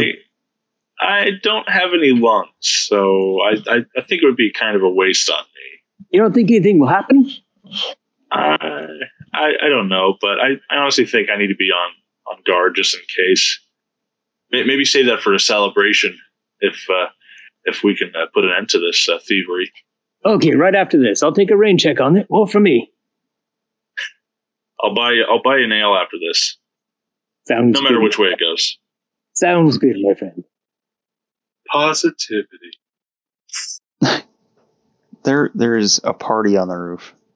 Positivity. I have no idea what's happening, but oh, there's more noises? Yeah, they're in the back corner of the roof here. Is it a turf war? I don't know. It's not birds, though. I'm like fairly positive it's not birds. It's maybe mice. Those are the heaviest damn mice. Anyways, okay. Is everybody set? Everybody's got like where they're looking out here. Yes, indeed. Igna's got a strong line. Okay. So, like I said, it was about 6 o'clock. It's now like getting quite dark, like the not even remotely Icewind Dale kind of dim light anymore. So it's dark. You can see different the townspeople kind of walking around, coming and going. I need GU to make a stealth check in his little half igloo thing. Yeah.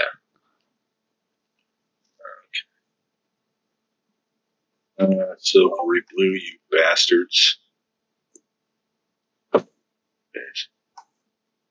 23. 23? Okay. Yeah. All right. So no one sees you, or if they do see you, like you don't acknowledge it, but you feel like you're pretty well hidden over there. It gets later and later, and as it gets later, it's definitely getting like more and more like just frigidly cold, and less people. Now the only traffic you see are kind of like these the foot traffic to the inn and the hook, line, and sinker. You see people stop and look at the wagon, but nobody really messes with it. They just kind of they see this weird goblin built wagon that both looks sturdy yet like rickety at the same time. Like it's not put together by dwarves or any kind of like human like craftsmen or anything. It definitely looks like it's built by goblins. So it has like the air of intimidation about it, but also like this thing could fall apart at any time.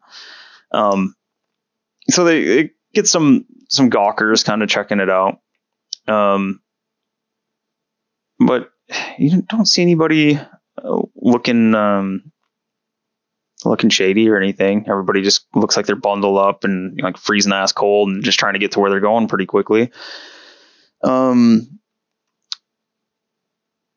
So I need everyone to make perception checks as it gets later in the day. So cold out here. Even my codpiece is shrinking. How late is it? So if everybody is just planning on hanging out overnight, We'll say it's probably about 9 o'clock now. 30-20. Tell me what my bull eyes see. So, fuck. You see a whole lot of stars. Most good. Actually, I need to have 1, 2, 3. I need GU, Cradle, and Igna. I should have had you do this at disadvantage. Look at that. 2 natural 20s on perception. Why do I get disadvantage? Because I said so? Wait. So I roll again? Yeah. Still a dirty 20. I rolled higher than I did before. Same, so mine's still 15. Okay. Right, well, mine dropped down to 16, I guess. Okay. So, let's see. Ursula, 23, natural 20. Ursula, you might be muted out there, but you don't see... Tamo is the one that got the 23. Oh, okay. And then Ursula got 13. Tamo watching the street up there, he just sees people kind of... Like, some of that traffic, or most of the traffic anyway, you see from the... going to the hook, line, and sinker looks like it's coming from the docks down there. So that's what Tamo sees. Like some of the workers and maybe people traveling the lakes, the fishermen and things. They're coming to shore and then heading straight for the hook, line, and sinker to presumably warm up and get some food and some ale. Outside of that, Tamo just sees people bundled up, just going from like their house to wherever. There's not a whole lot of traffic though. Ursula's 13. She just sees pretty much just the traffic to the northern light, and you can kind of make out Igna as flat as he can be on the roof, and Garrow across the way. Back here, need to do a thingy. And this is...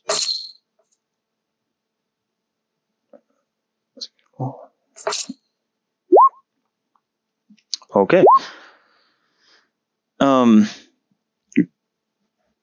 Cradle, you hear... let's see, you had a 15. Cradle, you hear like snow crunching somewhere out in the distance, but you don't see anything. Like out where I'm facing? Somewhere out that way, yeah. Just okay. General direction, somewhere northeast, but you don't see anything. Okay. And it sounds like it fades away, maybe like somewhere out this way. Okay. Maybe somewhere out there. It's just off in the distance. You are under the snow, so it's kind of hard to see where to go. You can't exactly turn your head to follow it, so... Okay. I also need Cradle to make a survival check.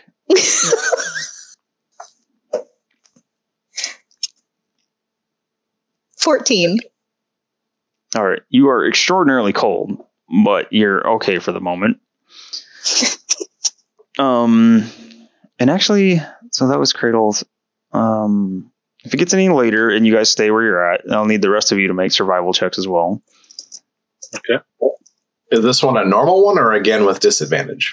Survival is just normal. Oh, survival. Got it. Yep. Can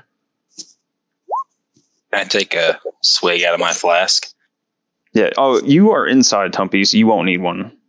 I'm still going to take a swig out of my flask. Well, I mean, of course. Oh, your special flask. Yeah. Yep. That you could be sharing right now.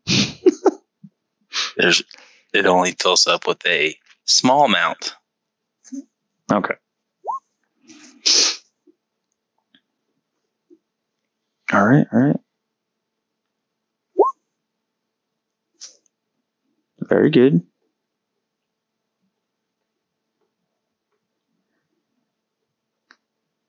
Let's see.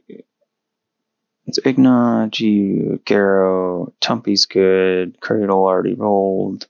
Whenever Ursula gets back, she needs a survival check. Roll survival.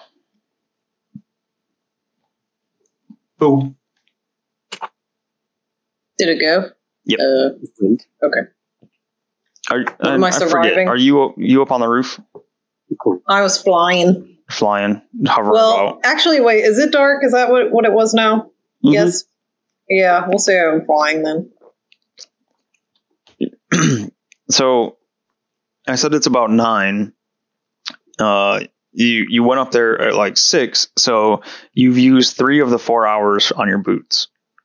I guess I should have specified. I didn't want to use it until it was like the boots until it was actually dark. Yeah, it was starting to get dark at 6. Okay. All right. I guess I could use my boots to land on the roof then and just hang out there. Okay. So you want to keep an hour of your fly time, yeah, right? I should have done that sooner, but yeah. Okay.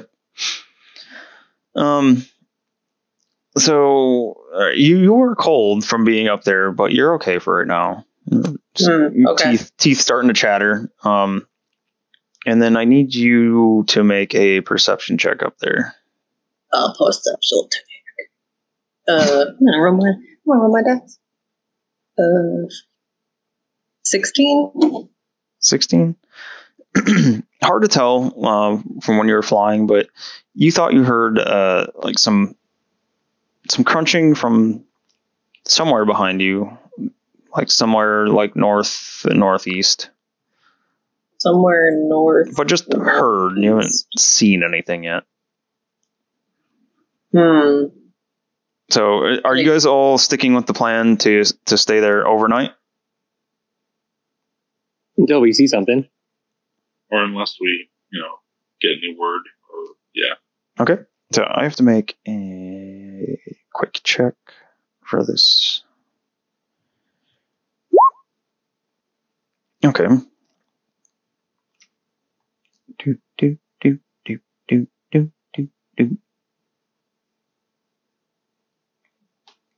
All right. Your night is rather uneventful. No one sees anything, or anyone or anything messing with the wagon. You've seen the late night stragglers from Hook, Line, and Sinker. Some of them look like they're heading down the streets towards homes. Other ones have gone towards the Northern Light. And kind of one by one, you guys are mostly up on roofs and things. You can see lights flicker out and get snuffed for the night from the houses around. You even see most of the lights inside the Northern Light go out. Hook, Line, and Sinker goes dark as the last few stumbling stragglers head out. And you still haven't seen anything out of the ordinary. This is the time the magic happens. Shh. You just shush him? Yes. All right. Nothing messes with the wagon overnight. But does something mess with the tavern, the Northern Light? The inn? Yes. So is everybody staying up all night to be nice and tired in the morning, right? Yeah, we can sleep until noon if we need to. I may have fallen asleep in the snow. Who knows? Exactly what I was thinking. So I'll need one more We're the best. One more set of perception checks from Ursula and Igna.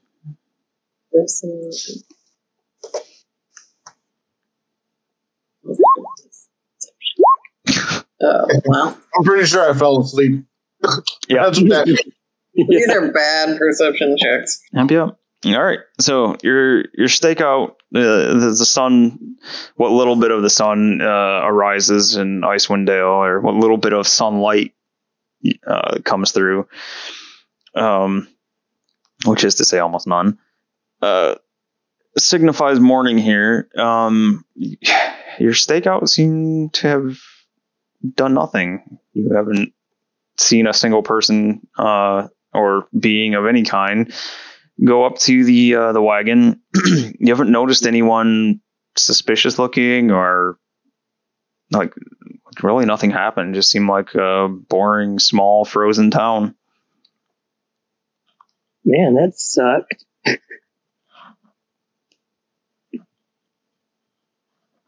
Everybody's cold as shit, super tired. Man, let's go get warm. Yeah.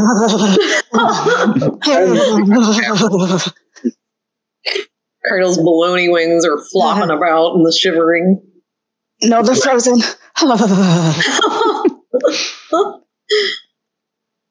I'm going to use GU's slide. I imagine Cradle's baloney wings are like if you leave a like a shirt outside in winter. Like a wet shirt and it froze. Yep.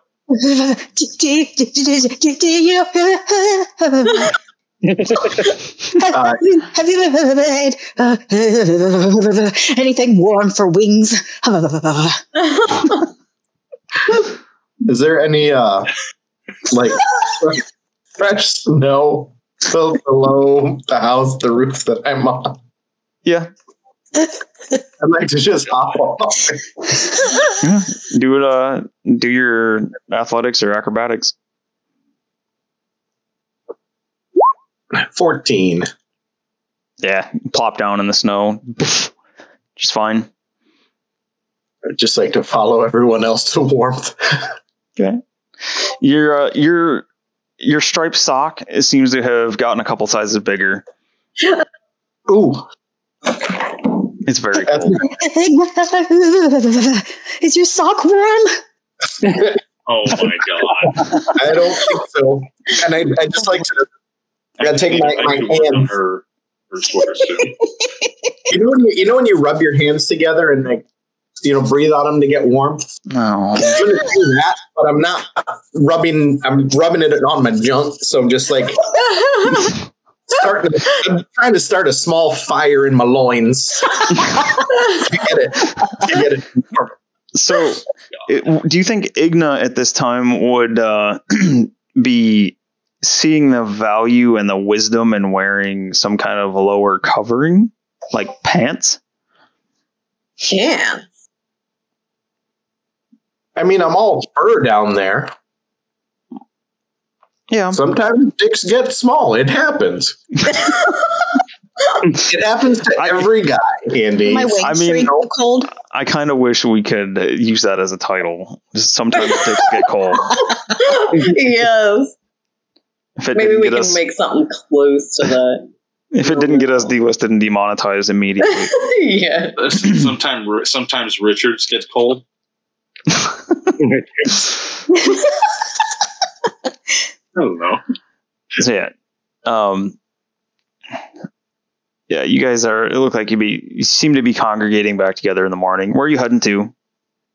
Let's go to the Northern Light. Yeah. Okay. You go back to the Northern Light. Ursula hopping down off her roof.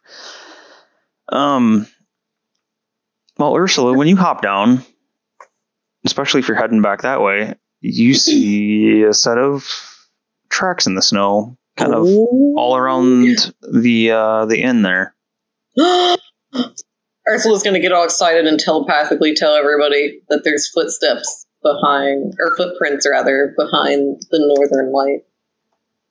Oh, crap, we were in the wrong location.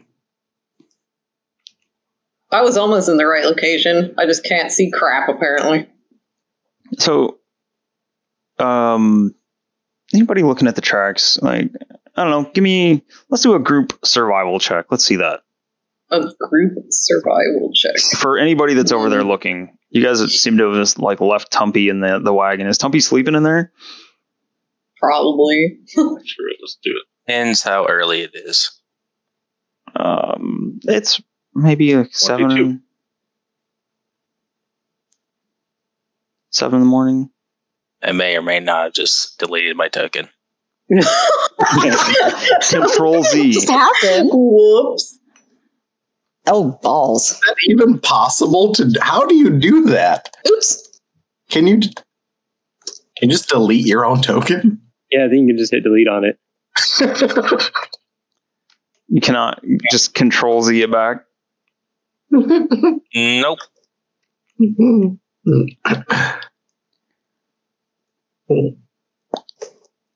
Whoa! That's accurate. Stumper. It's not. It's lies. Lies of the Jedi. Before I get out of the wagon, I'm going to pick up my Issa presents that are left outside. A sack of gold, jewels, and a gold scimitar. There you go. You should have. Just got rid. I'm liking it. And the gold Issa. Very nice. Issa left Tumpy some presents overnight again. And then you're heading over? Yeah. Okay. Are you following them, or are you just going straight inside?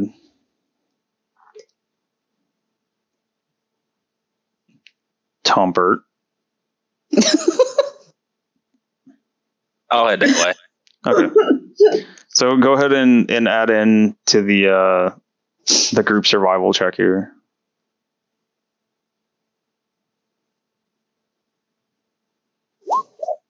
Yeah, Humpty Tumpty. Okay. That GU's 22 helps it. So you guys are looking over the tracks here, and you're all kind of like trying to follow them around and investigate. You notice that it looks like as it was going around the building here, that, well, you notice two things. It looks like there are a heavier collection of footprints at each of the windows, and it kind of turn different directions. And between the lot of you can surmise that it looked like whoever was here, like they were like very much like looking in the windows, and judging by the depressions in the snow, it looks like they spent a lot of time like watching through the windows and looking. And each one of the windows on the three sides of the building here appear to have drawn some attention by whatever this was. So I'm gonna do this should stand out. So it looks like there's footprints all around the three main sides here. Like, I know the building's L-shaped, but it looked like it specifically avoids like the front of the building. They like to come in the back. That sounds like a horror movie. They like to come in the back. Horror. Is that a horror movie or something else? Horror porn. Horror porn. Horror. I'm sure that's a thing. Horror? Yeah. So you notice that. And oh shit, there was another thing. What? Oh yeah. And so there's the windows and the three sides. Those are the two things you guys notice with your group check. It looked like the footprints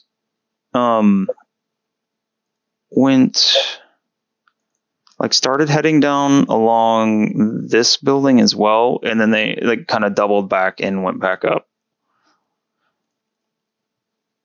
So maybe we watch this building tonight. Well, do you think there may have been a break-in in here? Doesn't look like it. Yeah, you don't see any like broken windows or anything like that. But you can tell that the footprints very obviously lead back north. Oh. Was it snowing? We could try to follow the tracks. Yeah, maybe the footprints weren't covered.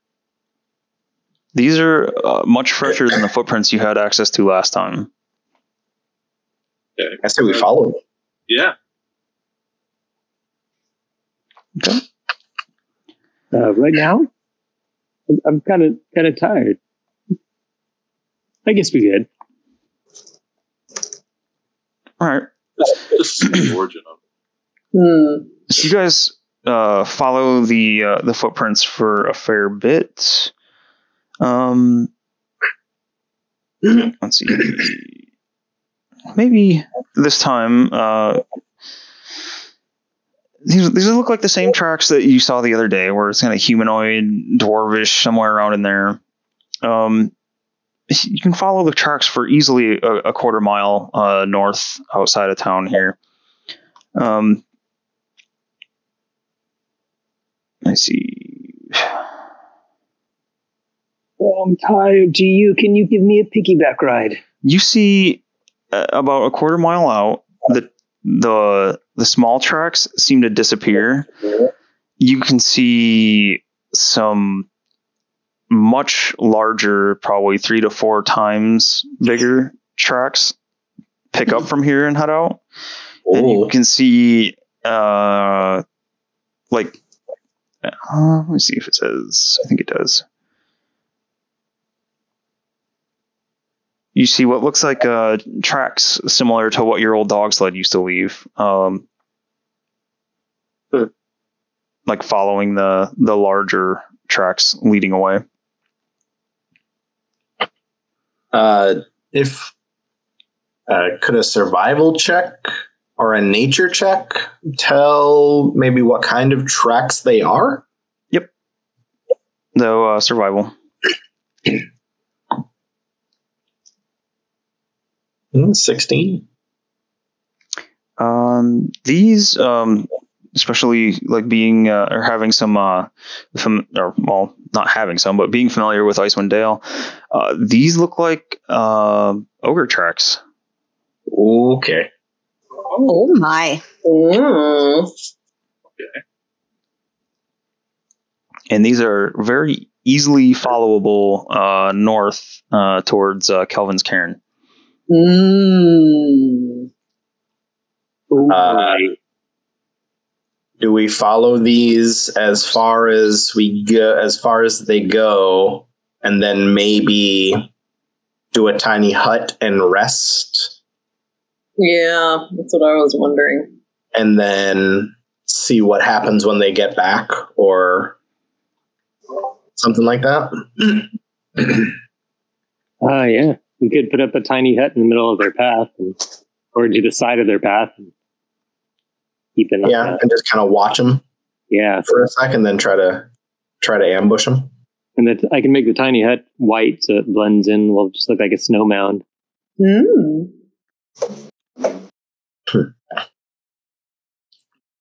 It's an awesome tiny hut. Is that the plan then? Yeah. Should we follow the tracks then? I was gonna say, do we want to do that, or do we want to go get the axe beaks and the bears? Since if they're going towards the cairn, they might be going kind of far out. Oh yeah. Or do we want to sleep during the day, since we'll be up at night when they're going to be coming in? Not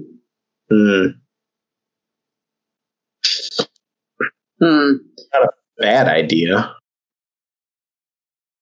If we follow the tracks, we should probably definitely take the axe beaks and the polar bears. But yeah, it's beaks and bears. But I don't know if we should sleep first or not. I don't know what's a better idea. It's the morning. I say we take a cat nap. And then followed it? Yeah, that makes sense. Sounds good. Go back to the inn. Take a little daytime slumber. Daytime long rest, I guess. Daytime rest. Hopefully the tracks will still be fresh enough to follow and won't get too covered over.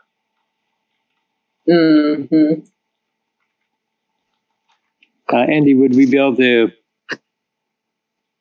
smart enough to discern the tracks we already followed? Like which direction they went if they got covered, you think? Well, they match the tracks that you saw the previous day, that they were just kind of heading north. Okay. And a quarter mile out, they seem to be going like roughly in the direction of Kelvin's Cairn. So we generally know what direction to go in, which is good. Yes. All right. Back to the inn. If we go get the wagon, people can sleep in the wagon as we go.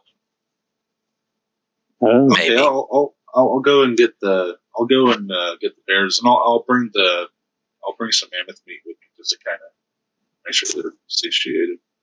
Someone walk back. That's good. Okay, so the plan is to get the bears, load everyone in the wagon, let everyone sleep in the wagon, except for Tumpy. Tumpy's driving. What about the axe? What about the axe beaks? We can always have them follow behind. We can make a line of axe beaks I guess that's true, yeah. together. I would say probably if Tumpy's fine with it, GU should drive the wagon. That way Tumpy can rest, since GU's resting is different. Wouldn't say it's different. I just did that short rest to get the key points back, just in case if things went down. Oh no! I mean Warforged resting. Oh, Do Warforged have a... Like we basically just kind of go in nerd, but we just kind of, I guess, we see things still as it's weird. Oh, really? I never knew that. It's weird phrasing. You're not on. You go and you have. It's got to be like you're immobile, but you're not unconscious. Oh, He's in standby. I never realized that. Huh. Yeah. So that would make it so that you could still essentially autopilot the wagon while we all kind of take a quick rest. I can give that a shot if Tumpy's up for it. Not really, but go ahead. Begrudgingly allows it. Is that what you would say? Begrudgingly allows. Yep. Okay. So, just for shits and giggles, I want another animal handling check from GU to get the bears back. Okay. I did make sure to bring some mammoth meat for just to help satiate him. Oh God. Okay. Yeah, so I guess you could have advantage on this one. Thank you. Let's see. I guess. Yes. Animal handling. Yeah. Manimal handling. Yes. You're manimal if you're handling Igna. 21. Yeah. I mean, you seem to have caught on to this trick of give them meat, and they seem to be pretty happy and willing to follow you around. Or on the other hand, maybe they don't see you as a tasty meal since you're constructed of like stone and wood and metal. I don't know. Whatever the case is, they just had to follow you easy enough, and you're able to lead them back by their harness. And when you're leaving, Atana says, remember, we are interested in purchasing the two bears and the wagon together, but only together if you do decide to sell. Okay, we'll most likely be back, but we'll try to come to a conclusion. Yeah, but perfect. Good luck. Thank you. Oh, okay. And if there's any more silver wages that they needed for, I don't know if they ended up. No, it was just for the one night. Cool. Yeah, it's essentially 2 silvers a day. So, and you guys just left them there for over the night. So all good there. Yeah. So yeah, you guys all load up in the Tumpy's war wagon. Actually, what's Tumpy's sign say? Tumpy's tonics and tears. We have art for it, don't we? Yeah. Do we? do. Oh, I think I just put it in the Discord or something. Oh, yeah, I think I do remember that. Oh, right. For some reason, I was thinking I had... I'll have to send you guys that, or pull it out of the Discord. I don't think I have it in here. There's Slurg's ass, but yeah, I don't see the Tumpy sign. Slurg's ass. Slurg's ass. If anyone wants to know what Slurg's ass is that you don't already know, which maybe by now you will, by the time this comes out, yeah, you can go watch the Goblin campaign and see what Slurg's ass is. Okay. Slurg's ass. So, yep, you guys load up, and Tumpy begrudgingly hands the reins over to GU, who I guess goes into, what is it called, like Sentry's Rest or something? Here, let me find it real quick. I guess it doesn't. Sentry's Rest. When you take a long rest, you must spend at least 6 hours in an inactive, motionless state rather than sleeping. In this state, you appear inert, but it doesn't render you unconscious, and you can see and hear as normal. Hang on a second, because I'm pretty sure I thought it was 4. I think you're thinking of the 4-hour rest for elves. Thought it changed. It might have been if there was an update. Because let me double check.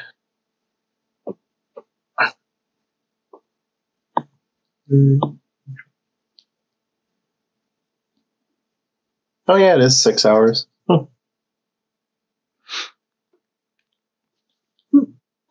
Yeah, I thought it was 4. Okay. Well, either way, you guys have a bumpy ride in the back of the wagon, and GU pilots it along. Tumpy, I assume you're resting as well? Yeah. Okay.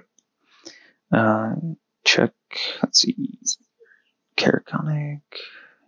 We have to call this wagon the Snuggle Wagon. It's so cozy in here with everybody. Yes. And I didn't know your fur was so soft. Oh yes, I didn't know yours was so soft. Oh, I just start purring and rubbing against you. I'd like to stroke your tail. Uh-oh. Romance and Icewind. All right. I want to move to the other corner. Romance.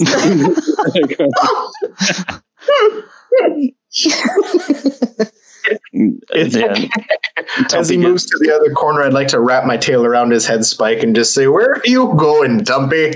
No. Welcome to the We're just cuddling. Come on. It's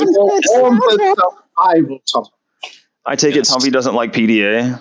I'm going to slide the tail off, then go punch cow. Punch cow. My frustrations.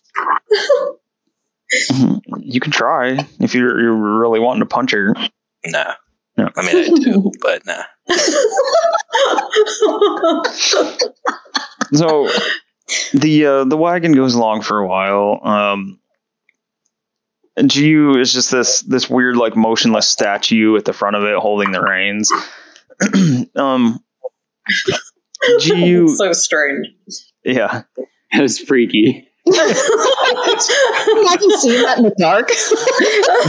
Just a frozen, weird man, completely it's still. like one of you guys lean out going, "GU," and I'm just still inert. Another time, "GU," and then you just see me like kind of get still for a second, and my head just slowly. No, and like look at you. To paint the better picture here, and like, you know, assuming we actually release these as, you know, podcast audio only versions, whatever. So this is a goblin-made war wagon. You know, I kind of, like I said, it looks kind of intimidating, but also just rickety as shit at the same time. Being pulled by a pair of polar bears with a Warforged on standby, holding the reins. He's just the bears are just steadily making their way through the snow, kind of in the same direction here as GU had them pointed when he went into rest. Don't forget there's a frost giant helmet on top. Oh yeah. Frost giant helmet on top. Let's see. Mammoth tusks. Mammoth tusks on the side. Actually, where's the baculum at? in the wagon, I'm pretty sure. We're all snuggling with it, apparently. We call it the talking stick. The talking stick? I don't know. Do you have to hold it before you can talk? Yeah, you have to really hold it, 'cause there's a lot of people. Like 2 hands firmly. You a white knuckler. Yeah, like Louis Slugger. You know what I'm saying? Okay. I have the ability to warm a non-living object, so I could warm it up with magic. It's our heater, our space heater. Yep. Cuddle space heater penis bone. Jesus.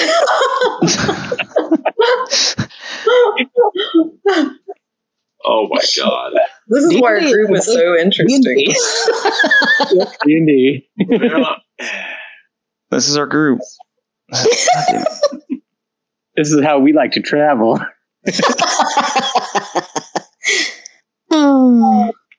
We never get invited to the parties at Jake.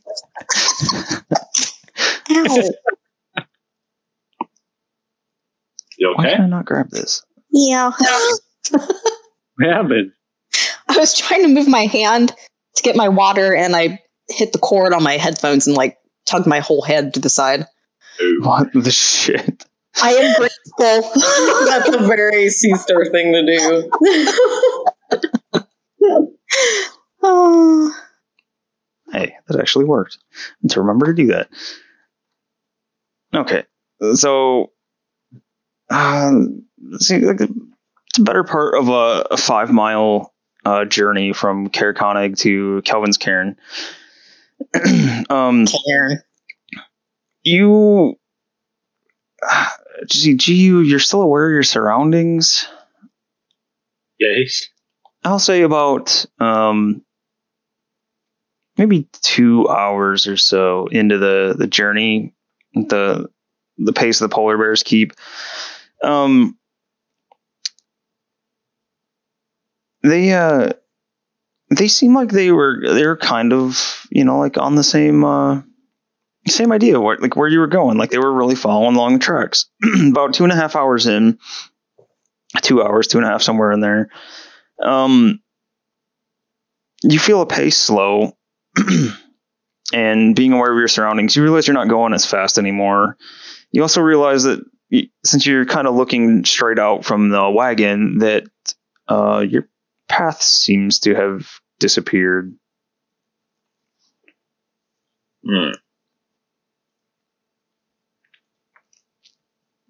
Like it's covered in snow or something else? Yep.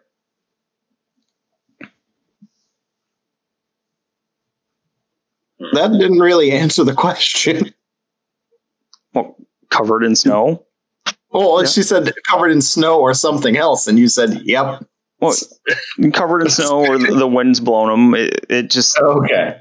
They, like you just have lost the path there. Okay, so anything that's just in my front gaze, do I see any hills, mountains, anything that one could take shelter in? You see by any chance? Kelvin's Cairn in the near distance. But yeah, you don't have the tracks in sight anymore.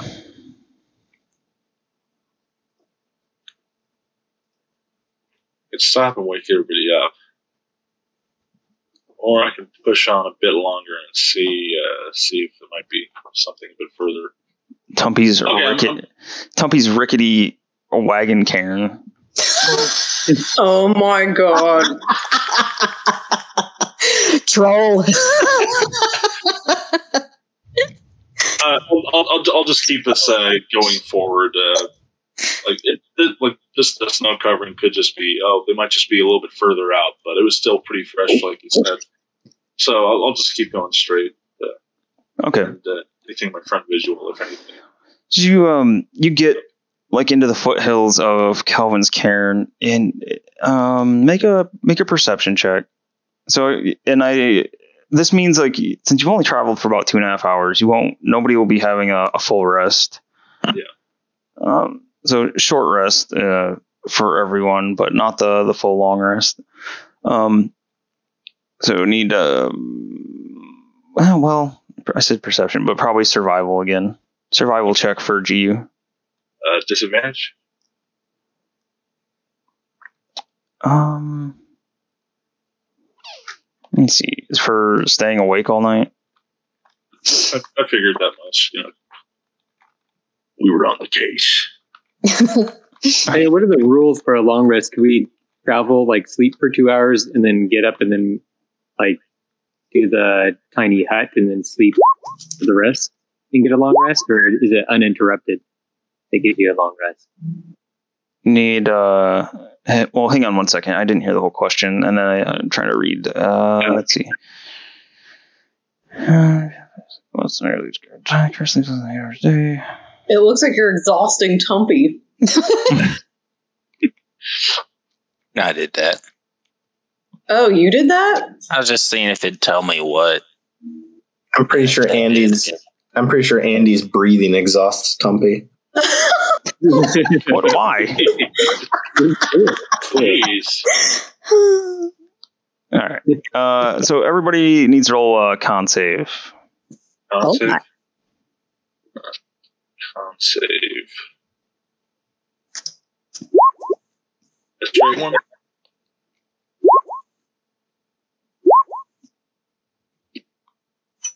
God damn. Cradle. Nope. Wow. Shuck a dang. Only GU is the only one that gains a level of exhaustion. All right. Let me mark that down. No, I hate exhaustion. It's terrible. Well, like that just gives me the just one level. That just gives me what? Yeah, one level. Advantage on. Where's exhaustion at? Come on. It's under conditions. So if you click on conditions, there it is. You can mark one level. Yeah. All right. Yeah. Disadvantage on ability checks. So just basically perception checks, animal handling, and everything. That would. Yep. just perception checks, but that's just basically everything. Yeah. No checks for you, GU.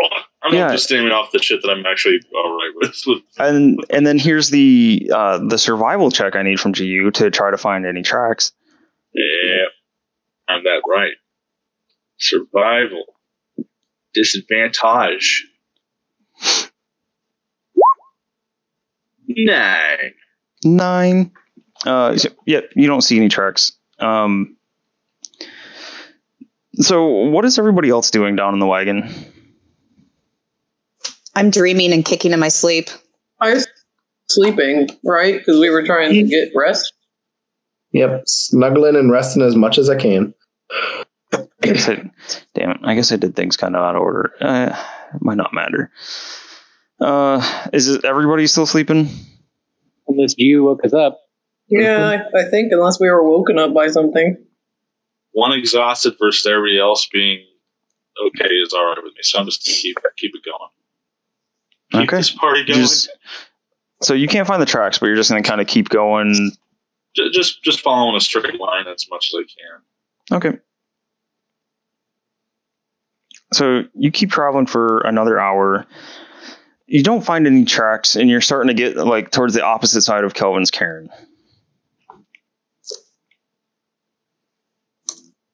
And it's up to you to decide whether you want to keep going north or where you want to direct the wagon to.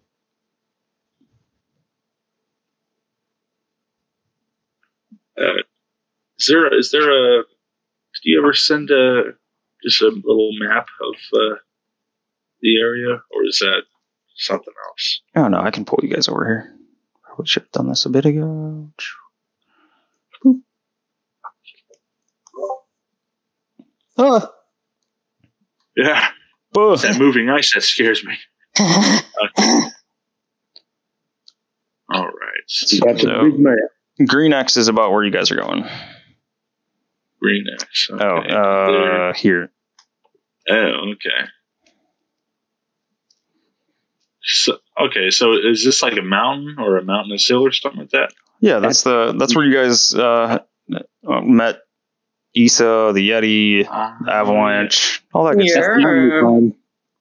You know what? I'll one thing I'll do is I'll head around this way and just see if I could find a path along this wooded area, the area with some trees near that beginning stream or river. That's a little ways away. Oh. So Oh, okay. Now I see where. Okay, I was totally away from Caer-Konig. Now I see where it's at. So yeah, this we're going to want to intercept them. This to this was about 2.5 hours of travel time. Yep. Hugging along the bottom of Kelvin's cairn, like here to the X, is about another hour. Let's say I dewey and kind of straighten out right here, and just kind of try to do a straight path back to Caer-Konig. It might be. You're just heading back? Yep, just gonna do a big old U-turn. All right, do one more survival check at disadvantage. Yep. All right. Okay. 13. Nope. Find nothing. Okay. You're just taking the wagon back to Caer-Konig then? Yes, but like since I said I kind of headed up like just this way a little bit, I would at least like to attempt to keep an eye out for anything unusual, like any weird shapes that might be under the snow. I don't know. You're gonna have to draw where you're going. Okay, so freehand. I'm gonna kind of dewey like that way first. And then from that point, just kind of come back like that. All right. So I need to make a separate roll. I'm sorry, that was fruitless, everybody. We don't care, we're sleeping. Yeah. All right, this is the first one. Cradle's kicking Ursula in her sleep. Devil worshippers. Worshippers. Ursula's gonna slap her with her tail. Devil worshippers. All right, in a second. I'm going to pull out my little notebook, my little journal, start scribbling some notes. The first one. The devil worshippers. The devil worshippers were there. And then I fall back. Oh, Caesar just reminded me. You should tell me if Ursula dreams about anything. Yeah. Andy. Andy. I'm like, is he listening? Yeah, I am. I'm in the middle of doing something else real quick. Okay. Okay. So the weather still holds. Just like clear. Let's see. I'll find something before I answer your question, so I don't want to forget. Some of you guys will like this. But there's always fighting about. Why? Cradle's going to rip a huge fart in her sleep. Oh, just that. Foul. Smells like sour milk.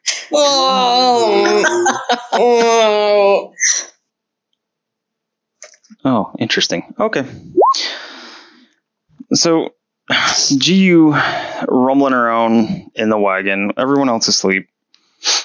Not seeing anything. No, never. No moist milk, ever. You know, if you're listening to this, leave a comment down below. It says hashtag no moist milk. No moist milk. Unless No you moist want milk. to meet moist milk, then please do say so. Nobody wants to meet moist milk. Oh. Not in any campaign ever. That's one of Melissa's backup characters that everybody hates. What the hell was that? My giggle? Sister. This is a squealy laugh. Yeah, that's because she gets so excited about moist milk. I do. Jesus. No one wants to see this character. Okay. So, Tumpy. Look at that. Ursula doesn't even, or Crissy doesn't even want to write out the whole rest of it. It's not worth saying the whole name. Just no. Yeah. GU rumbling around in the wagon here, kind of aimless, just kind of pulls up to Kelvin Cairn, is like, nah, and then just turn around and heads back. He's kind of keeping a lookout, but isn't seeing anything, just feeling a little, his batteries are running low. Needs to get some better solar power out here or something, but not the most aware. And you hear it sounds like a steadily beating drum in the distance. Maybe it's not in the distance anymore. Maybe it sounds closer than what you thought originally. And you're having that thought of like, wow, that drum sounds a little closer. And you see like what you think is maybe a cloud passing overhead for a second until you hear the steady like thunk, thunk, thunk, thunk, thunk, thunk as arrows slam into the side of the wagon. Oh. You look over on your left, so this would be coming from... Oh, shit. And over here. It's coming from, like, this direction over here. Oh, shit. So maybe I should have just went totally straight back. When you look over, you see what looks like a very... like strong, solid-looking orc, just dark brown skin showing through underneath the layer of furs that he has. He's holding up one massive spear up overhead, and you can see like underneath the spear that he's holding up, you can see like a flag, like some kind of heraldry. You can see an eye of... on the eye of Grumpsh's shield. Grumptious. Yeah, scrumptious. You see a symbol of a crude skull impaled by 3 arrows. Oh. Behind this orc, standing with a spear overhead, you can see another kind of strangely dressed orc. You see a half dozen other orcs kind of like hooting and hollering in the background, preparing weapons, drawing. It looks like they're putting bows away and drawing swords. And you see coming up from behind them one lumbering half ogre, all making a beeline straight for the wagon. Well, how far away are they? In terms of combat, you'd have probably a round or two before they get to you. Alrighty, I'm gonna halt the bears, and I'm gonna smack like is there like a little window or a little door, right behind the driver's seat? Yeah, there's a window behind you. I'm gonna lean my head in and I'm gonna start smacking the interior and say, "Wake up, we got company!" And then, oh my god! After that, I'm just gonna climb down and I'm just gonna ready a dodge action. All right, that's about it for me. Oh boy! So, you'll see. Let's see.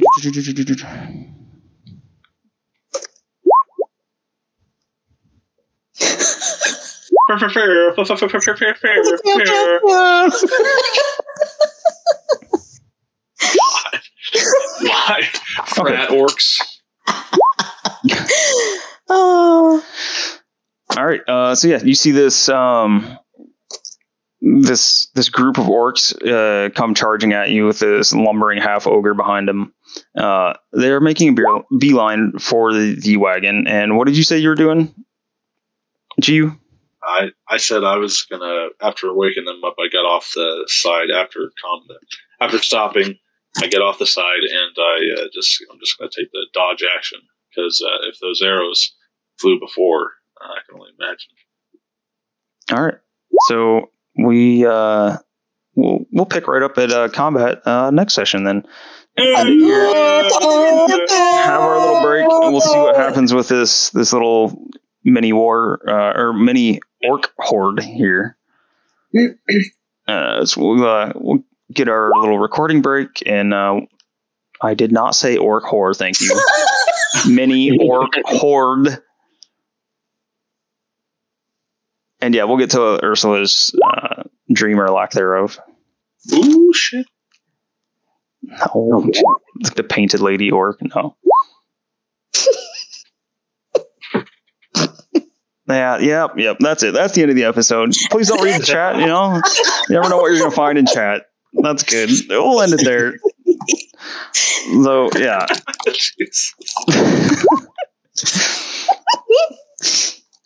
Melissa's so giggly tonight. I am. I can't imagine what our next little session is going to be like here, or next episode. Now I can just hear World of Warcraft for the whore. Pretty much. So that's it for this session. I'm sure they'll do some quick planning and plotting when we have our recording break, and then our break between episodes. We plan things. Holy crap. I mean, you try, at least sometimes, I think, and then it just falls apart like immediately as soon as someone forgets the plan or just turns and goes the opposite direction. Yes. Mm-hmm. That's pretty much how your party's plans go here. But yes. Yeah, so any other way. Thanks for watching, everybody.